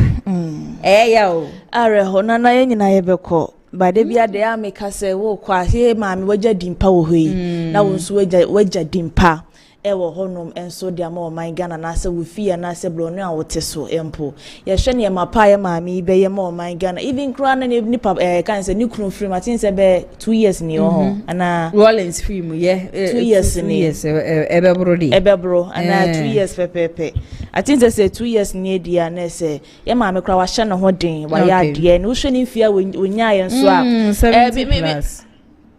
me hu ya kura no na ze e shock me cause still na so ya baba was 16 na na da so gire man cause I think say ye come mampon hina yi no me ko hu na ye maame oda ne bongu so ya sante hima yi nsusu me ko hu na we de wi na ka ko 5 years 5 years November ni 5 years sa ene papa wu ya che November 12 2020 wow me ko ase me hu bi say na atamos de nso ekobe atamos de say on de o 12 years etwem kra okay na yama abuso ni nyina hyeden cause ya na ndis amanuko na say afi de enyo mafia kasa because you say be 2 months ni esi nipa wotwi na we so asa ba be bom ti no yama mpani je diem say mpai bo na obekọ de no ama onan mu ayeden papa yi na say wa bom pa ya kasa ama ye can say ndis amanuko no and I think say fiti ya chine kuna na ensemble bo de friend pipi amanuko no ma ba fa ya maame ho cause abda papa ni free mo ne nyina ehu de course we kro ma say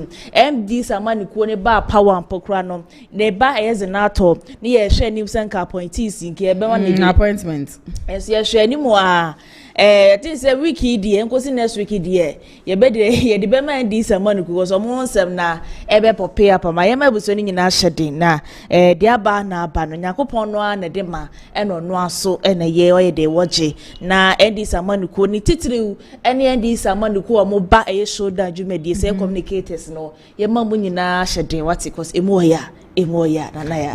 na ade ba akoro so de say na emma Eda na kuma suye papa no nsi ma fom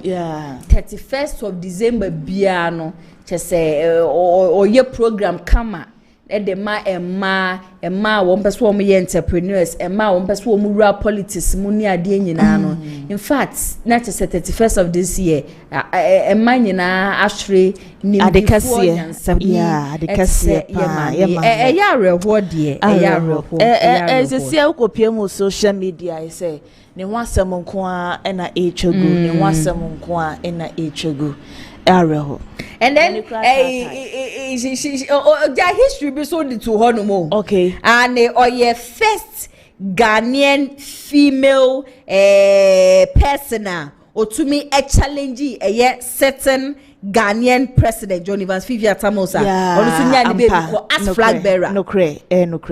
will jabi because Ghana history there if you don't go there so we dey on cry na no de yana or trinity but na there 2011 and now will make it that history as the first woman to challenge a certain Ghanaian president to become the flag bearer. In fact ni wo no aha adwen the political party or say yeah, National Democratic Party NDP that is somewhere October 2012 and I think say numunana nikunu ne yawe ho nsensem ne ade wo mo disqualify no e boko fan se mebreba ya o decide say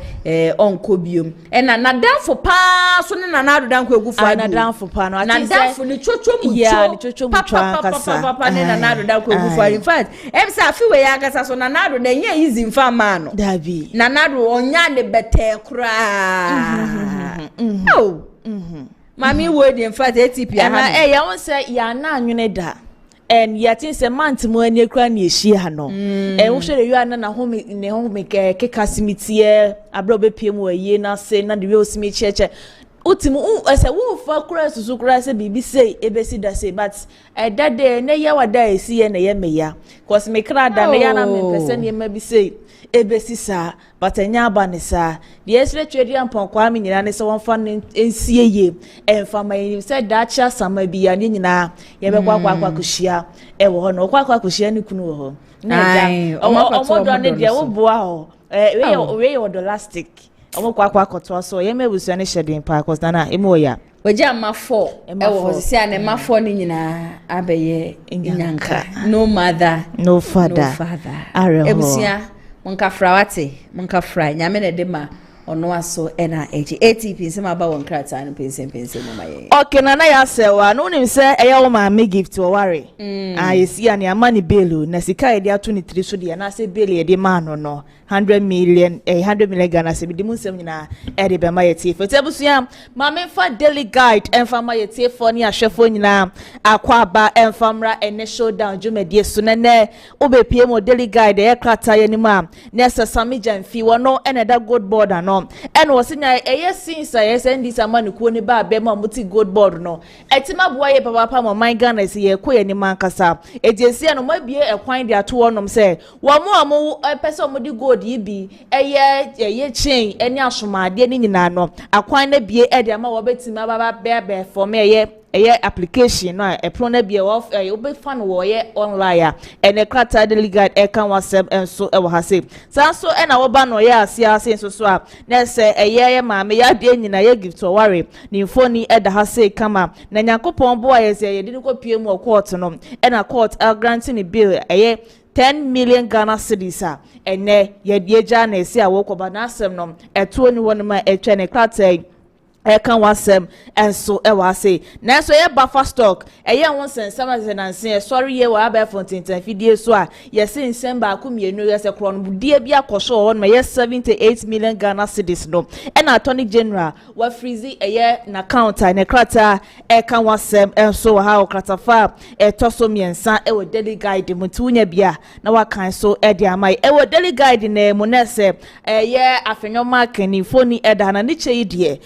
one so my Ghana mo ase na hwe de wi a nani asima bre papa ye wadi serious ankasa e wo hase ya ni nyina ye LGBTQ ye beka ya abran ye mampani dada na adan kwakufu aduda e wo so na Sam George wo ma ya so nko adidie wo kroma se ni ye twen se ye mampani dada na ado e be san e de ma so ye hwe ye mampani ani manana wansan ya maye dan so e de se amani ko ni gitumu titiriu ene ye mampani je die agitumu se wo no ye Assemblies of God Eda oba ya po besan ema Sam George ede beto na no oba obesan na so ya de ma pani tu si akunya so ebesi nei wo mo ensign ne bibia maye na enu aye Tuesday mkopie mu Parliament House na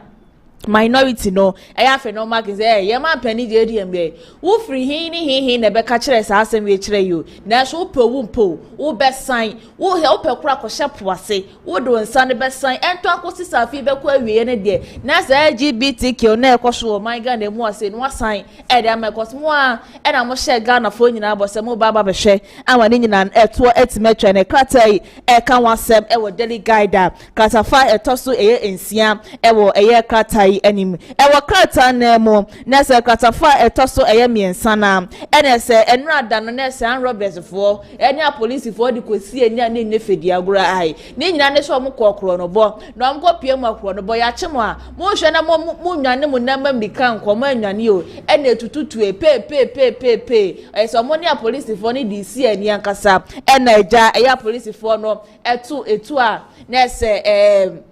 etimi akum eye nipa mako eye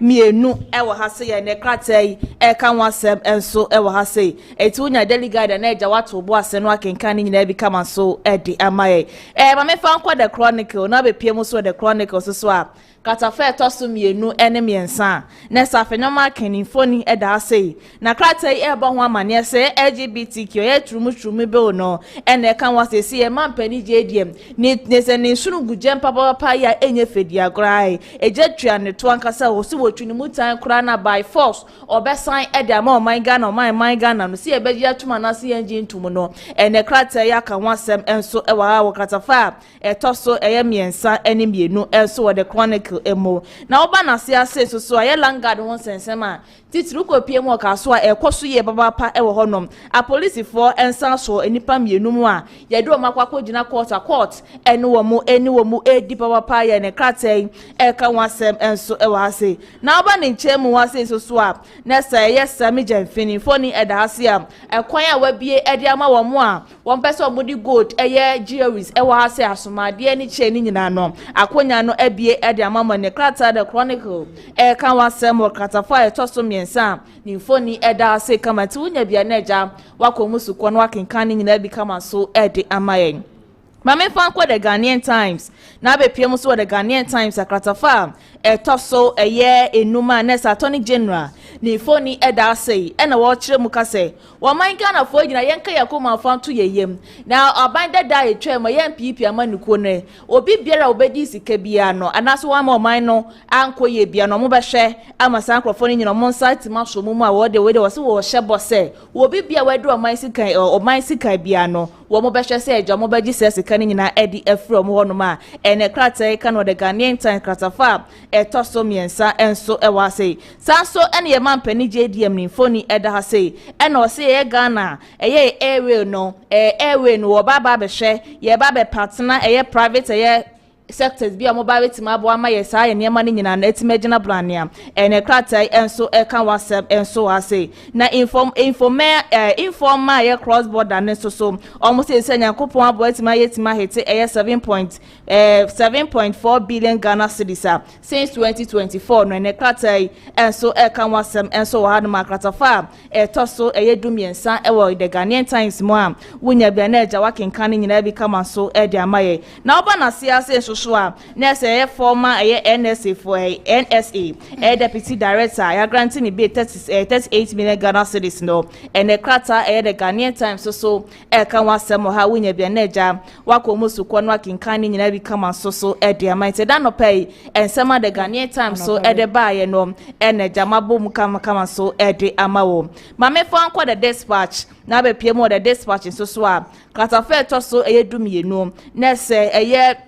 yeah, Vice President, yeah, Nana Jenny, phony eda ha say, Sansuna Judas Debra ni phony eda ha, and na office so, yeah, say dunkete, General Mosquito, ni phony and so eda ha say, kama, Eric Opoku and so ni phony eda ha na dispatch, bon woman, yes, say, bia nyakopon by Eric Opoku, obe join the war for a presidential primaries, babe koso, NDC, aboniku na modobeli di NDC for 2028, no, and Eric Opoku, ababe kanhu bia, yes, why din kunim say Judas Debra Nana Jane anase General Mosquito anase Eric Opoku internet kratai ebo ho amane wo kratafa toso edumiensa ewo kratai anim na oba na siase nsoso a nese Mr KD NSA watro latest book bia efa Ghana ye politics ho nyina nti unya bia na ja wato obo ase no akenkan nyina wo kratafa toso duba ko enso ewo the dispatch ni nti no pay ensema dispatch de buy na ensema kenkan nyina so edi amawo mame fan kwa the business analyst na be pie mo the business analyst so a 24-hour economy na say ye hwe nim say mampani abe ye mampani na kan say JDM ebe hwe na eja waye bibia edi ama koso hwe about 2024 say wo baba be hwe ama ne ma bebre net makoso ama 24-hour economy net ma boa youth ni bebre na ma ye nya adwuma edaye ena anu ade ya ena okopie mo ogumua central okobie ye company ba ko ho me ba be hwe afa ni pa 60,000 ye adwuma phone kwa na we na DJ for enso so akwa preje say wo modom support dina baba be support say de be ya Ghana ha say yenso yenwuma ye no ebetimi akwaso toti ankasa wo kroma say ne kratai kan wasem enso wo ha say na oba ni nchemu ase so a ye border no border trade no ye timi ahete 7.4 Ghana cedis wo hasia from 2024 na be si afia ye nyemo kase ne kratai kan wasem enso wo hase Attorney General ni foni eda hase na CEO awo no ne double fast stock ano no ni freezer wa freezing account no ne kratai esanso kan wasem enso wo hase na ye former ye bo fast stock CEO na ye Dennis na wo chire kase de kwaso wo man Ghana mu ase wadi sika 78.3 million Ghana cedis no na wo kire mu kase nya no kure de biara da enye krata the business analyst kan wasem enso wa ha wonya de na eja wako musuko no akenkan nyina bi kama so de amayen na anu ade man pani JDM ekopie mu ogomua the next industrial powerhouse na wo ko inveli ye no ene krata the business analyst so kan wasem so ha wonya bia na eja wako musuko no akenkan nyina bi kama so de amayen mame fa daily graphic enfa ento so na be pie mu so daily graphic so a nese CEO former CEO yebofa stock no ye ne hon sensema edam so ama Attorney General etimi freezing account no yesi sika twetwe di years or for ne yire o ma fa no 78.2 million Ghana cedis and a krata e kan wasema yes one ne yire charges e dia bo o na 25 charges and a krata e kan wasema mbe kwakwa fesi e lo no yakopon bo enche bia de so aba abontin se de ekoso ne nyina no enye ne kure de rere by court and e be hwe se no kure anase enye no kure ne daily graphic e kan wasem also e wa say ya be kai abrɛ man pani JDM e campaign wo my Ghana mu ase no ne policy ba ko de ba ne say big push no e ba be sha ai ama enuma bebre na akoso e wo my Ghana mu ase ne kratafe to so e yedumiensa e wo ha say no NSCA no wa launch e infrastructure plan to guide e ba beboa ama 2057 e project aka dem nyina MPP amani ko ni ba yo maintima ne nyina no omo baba be ni nte bedu sa 2057 no na ese ni nyina no matima wie kama ne kratai e kan wasem enso e wase okopie mu ogoma central kolanche special economic zone no so no ene krata daily graphic so e kan wasem enso ha winya bia na ja what dance no wakenkan nyina be kama so e de amaye mame fa won ko the hack na be piem so de ka de hacking so a na se same jamfi ni phone e de ha na ne nyina yesi wa bi akonya no e de to o se wo bi biara pese wo de Ghana gold bi e ya asoma de jewelries ene de keke ka hu ni nyina bi no yesi an ye bi e de tumo betima ba ba lances no ene krata e kan wasem e san so daily post e wo ha say sorry the hack daily post sorry na oba na suro ase so a na se ye 2024 abatu ekwa so MPP amani konim no e no mo kire mu e ka se wo mo daily post ma me fa daily post e fa nto aso na wo ba ne soro ase so a na se eye na anu ada MPP amani ko no 2024 abatu e so mo ko wi yo mo nya 38% nam so e ma MPP amani ko no report do e no mo kire mu ka kire ma mpani JDM so obesra da se nyakopon boa na se wo ba ba mi wo make sure se wo mo appoint wo mo ni nyina no obe make sure pa say papa say obehwe na sa de course wo 2024 na sa bla na MPP amani ko no abema ye hu say omo ya appoint omo bebre na mo di sika no e ma bi enkoso 2020 ye na abenwa wo mu e na krata e kan wasem enso e wa say ye man pani JDM ni foni e da say na infrastructure wako on ma wako bia ye say e ba be bo nyakopon bo 2057 na ha e na krata daily posting so e kan wasem enso e wa say attorney general any office so ye former ye bo fast talk no ye pani na oda no aye say ye di child is abonity so no ene krata e kan wasem enso so wa ha okata fe to so mienu enan eni nsia e kono enti unya bia na eja wato obo ase no wakenkan ni nyina bi kama wona na yire ni foni e da aze sisi ka omadi no enye sika keto akora e wo man Ghana mu ase di charges mako 25 e de abo man che bia no wako gina emra na nima na de wo bia na emra no enso ene wo madi na daily post e kan wasem enso e wa ha unya bia na eja wako musuko no wakenkan ni nyina bi kama so e di amaye mame for the hack and fan sorry nkrata ni nyina so na be pie mo the hacking so a na sa yarega ene ka say ene o chirem say sia na ND samanuko ni eba abem no from January ya be sia na me no ka say na si di na gina ne blane papa ya e say obkopie kroma me kwa ya tete so je na bibi ya tete so say economy no etima stable ankasa ene krata e kan wasem okata fe to so e ensia enso ha ni foni eda say wo serese no chirem ka say yesi e man pani JDM ba ya ne de economy na gina so papa ya ene krata e kan wasem enso wa say sanso na ye NPA for akwakwo pie mu tertiary schools ni bebre ni universities now wo mo kire mo ekwan yankopon boa na sa wo fie na sa wo gas eja to ma ekwan ya wo be fa so obetimi adum no ene krata e enso so ebo ho amane enso e wa say na ye babin na ye bofa chief justice aya ye mampani JDM aboni di enu ada no kopie mu e wo ye committee na nim na esi ano ye babin ahandi over the parliament house for ye MP se wo nyina so mo hwe so mo beji na tuma na so mo ndi no entumo no ene krata enso e kan wasem enso wa ha say na ye SA DC na wo siki charity e da ma ye MPs ni CEO se e kwan bebre na ye district assemblies for no efa so yo munwuma no senke betima boanka MPs no entimi enfo mo ho enjoy ni said be ya de bibia mo be so e wo mo pesua so no etima kone toti ye ankasa e de amom ne de hack ensema mo de ban ensema boni nyina tofan so a medi ni nyina enso e de wanto for the hack enfan so ren krata ni nyina na ya afsewa enfa de aka nyina fanto so ma yetiefo eni ahwefo adane de nyina mo jebre etie efat ATP meda wasiye papa na yeah, Madam KONADU AGYEMAN-RAWLINGS we free no sabre ya me ne metie for ma hwefo nyina kasa no ne mano wo mo akopie mu wo ye mampenis Excellency John Dramani Mahama na kache de arehosema achese esinom ade a wo mo de akotu nanim na ATP me ni bo video ne so na said yezenato ne ra ho a otinisuo no minim se oyobia nini the MP for Kluloto minim se nini ye papa but and ready be ho because na ya enye easy sa enye easy ntino one shade ai e father ni nyina be kan bob na se e bedroom rebi na wutwa wani a wo hu papa osanso be twa wani na wo hu maame a areho ye papa ntino de esra ne se omo show mo hodin sometimes when I see stories like this me be some who say inti me a me day knowing how I me maame tie there is no single day I me maame kasa be 3 to 4 hours said me papa tie me da sorry na areho sem say yesia what is next for me inti sometimes when I see say obi ashre ne deshia I try to sympathize with them. Yeah. And into na helicopter crash here cause so NPP communicators some from be bedding because seminar na ATP. Na me just how be no. Because at the end of the day, e be a 2 wa.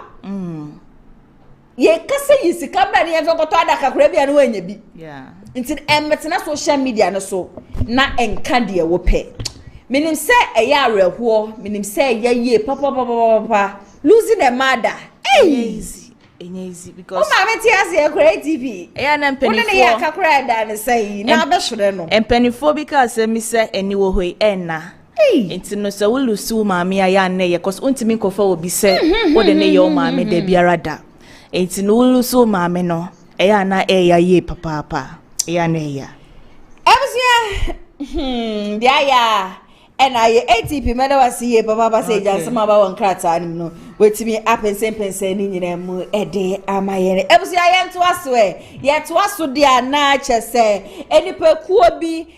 omakwa competition na nesisi ade dia petition upon petition wo mo dia kwa sisi Dr. Mahmoud Bawumia wono so ya petition no ane yesi Dr. Mahmoud Bawumia ne campaign na wo ye on the 15th of October okojina baby na baby okojina ye no ena ne kasa ye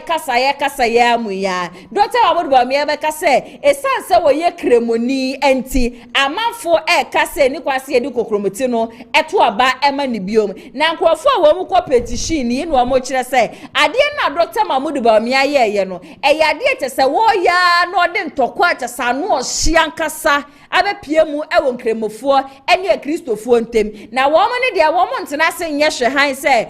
won kofa ntokwa mbra na animanim ya ne de ade tese wo mu puti stop to ratings we de petition no akopie mu MPP amanyokuo na kache wo mo sere ye papa ba se wo mo ne Dr. Mahmoud Bawumia enkasa na nensama a wahya ase a wo ka na oye kremoni nti na manfo so wonye na oye kremoni nti amanfo so wo mo nto aba afa manane ade de ade a emu aka me hone yenkɔ na eja yenkɔ enkotie petition na nkrofui anasa nsama nkrofui editu dwa no emra sisia to the General Secretary of the New Patriotic Party MPP expressing our deep concern over what we consider a dangerous and divisive turn in the ongoing campaign by one of our party's presidential hopeful in the person of Alhaji Dr. Mahmoud Bawumia. On Wednesday, October 15, 2025, during his tour in the City East constituency in the Bono East region, Dr. Mahmoud Bawumia made deeply troubling statement, including assertion, and I quote, "Some people are saying that because I am a Muslim, I should not be voted for." This statement, which we believe to be wholly unfounded and fabricated, it is not only a reckless attempt to court religious sympathy, but also sows the seeds of religious division, something that our dear party, MPP, has always stood firmly against. We find these comments to be a gross violation of the guidelines and ethical principles set by our dear party and its respected Council of Elders, which warns against religious or ethnic campaigning.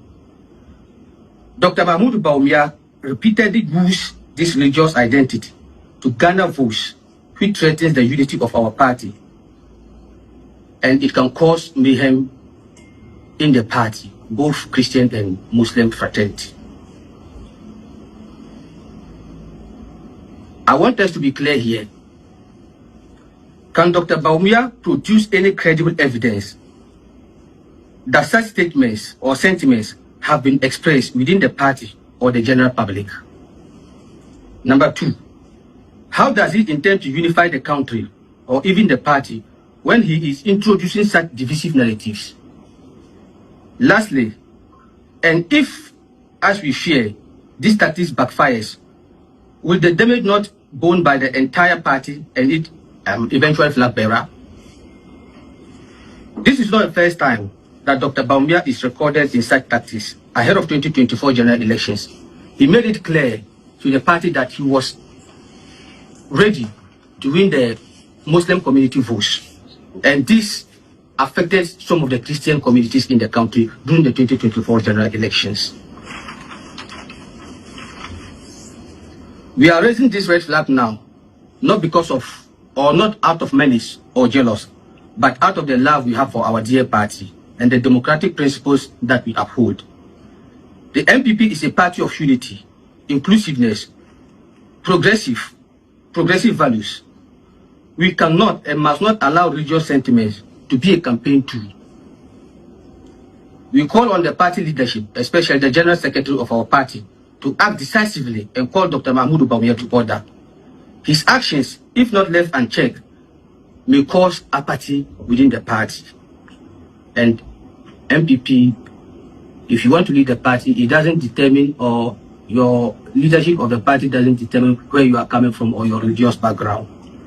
So as they say, a stitch in time says 9.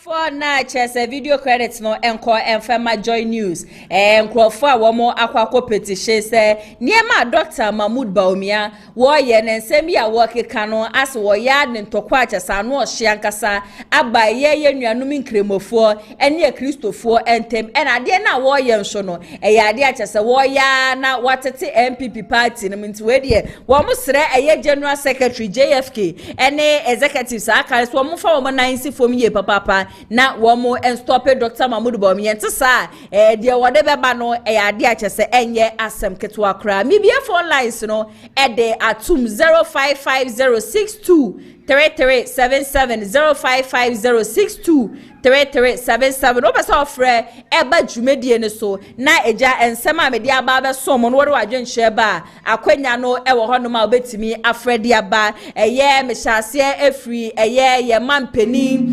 dada ne hukeni achese wenya ni bebi eko enne no mehase efri no honom akosi se Kennedy akompre ko nyine Japan na battle eko 2023 okonya 0 ewo honom Dr. Mahmoud Bawumia ekasa sisi ane de eye rich ideas enye we sika sei ena enye we so sika sei asem na mbom no nipa wokita rich ideas no ono ena wo se oba saso ena 5 million na yesi akompre ko hine Japan Brian Champion dia mana chesa man focus wo munti bi wo krom hada no ni nyina no wo wadwenhwe biara mehwe se obefre ye neja wode wadwenhwe aba comment ne so de eye ade se bia ba begum ye papa nti making kan comment ni bia aba okay phone line hello good afternoon your family na ya sawa wudi ni baby akase free no family Kingsley because so free for now dey say me wo nshia so okay Mr. Akramaka concerning a election now mo be ko na before no Mr. Mon kan check in Japan say on focus so na there also ye bia onye no underground okay ni police agents ni bibia ni bodyguards bibia onye na underground on fancy na afen so no ba onyanko fo biti eye untumi kan concerning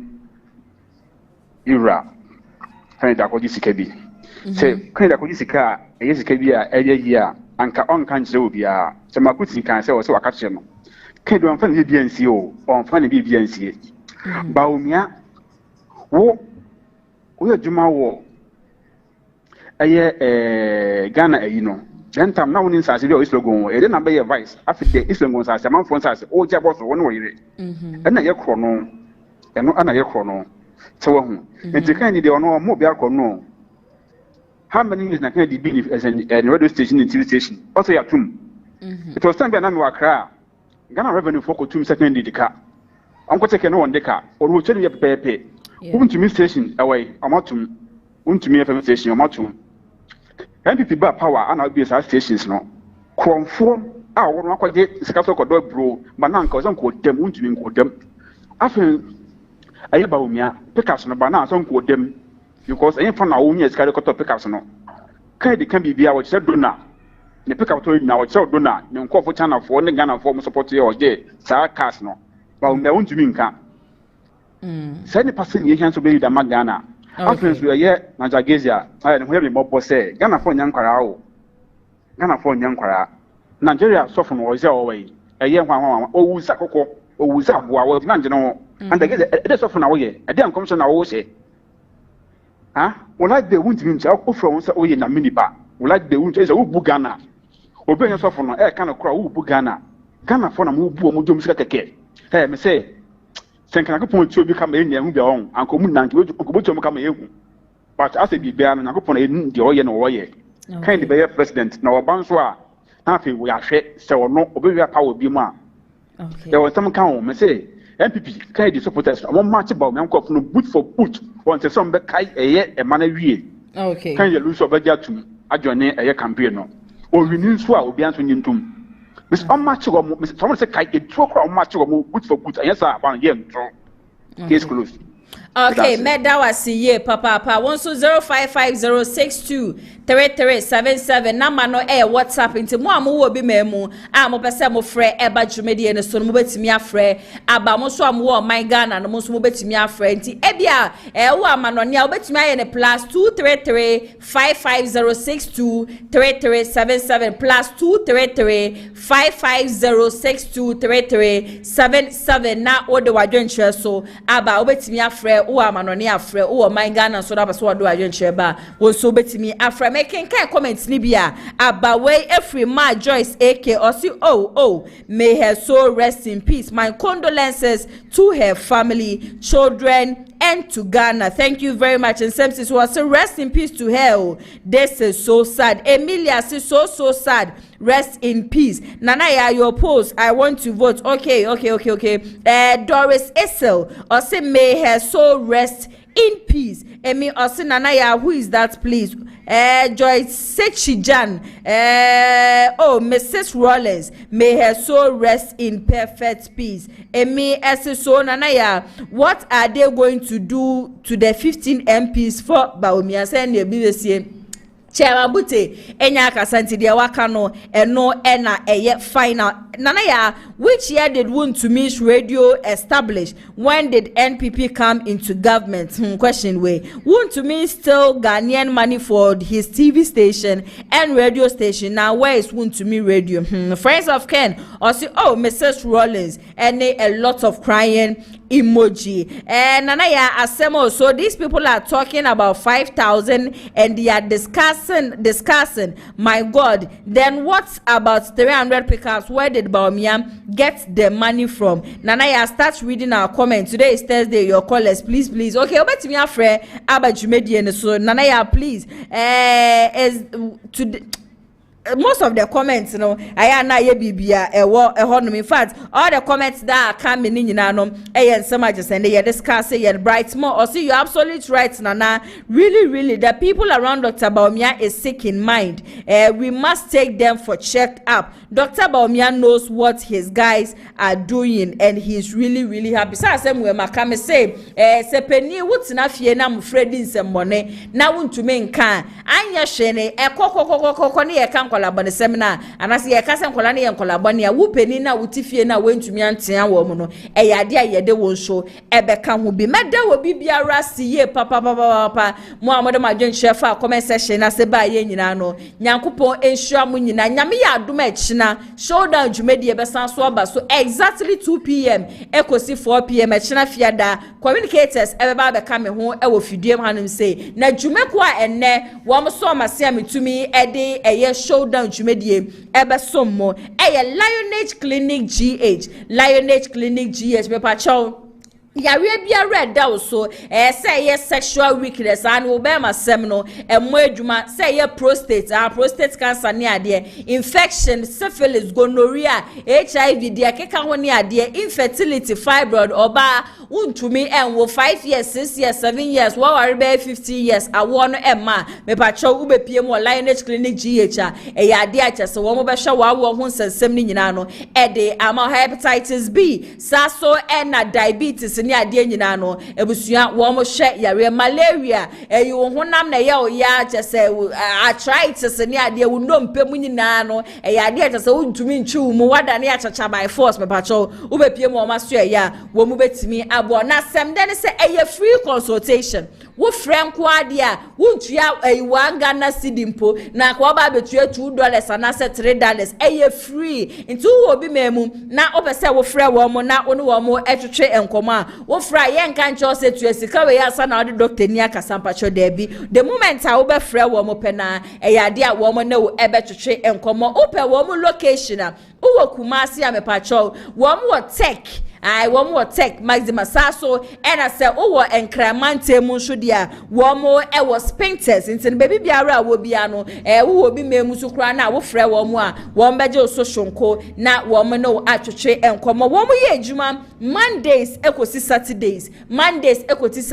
exactly 8 a.m. anopa 8 a.m. na wo ma hyase ye adwuma ebo enwumre 6 p.m. a me pa cho na wo mo apon wo betimi afrɛ wo mo 055965840 and na say wo Kumasi abetimi afrɛ mo 0558143 numbers 2 na da kasafoni ne no emu bia betimi afrɛ wo mo na ono wo mo atwetwe enkomo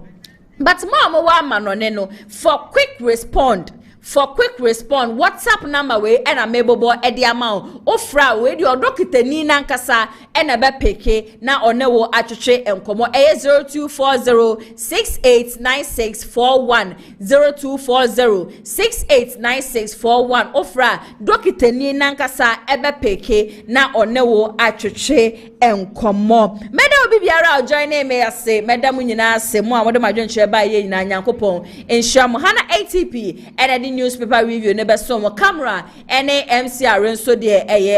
kwadwo ne sanu adwuma kwadwo yebo nsanu adwuma na etwegu sasa na executive producer Mr. Daniel yebo a menso ametina adwam ene dwumadi beso mo medi ene nana ya se wanyame adom echina ye besanso edi ehia for now ne de makramo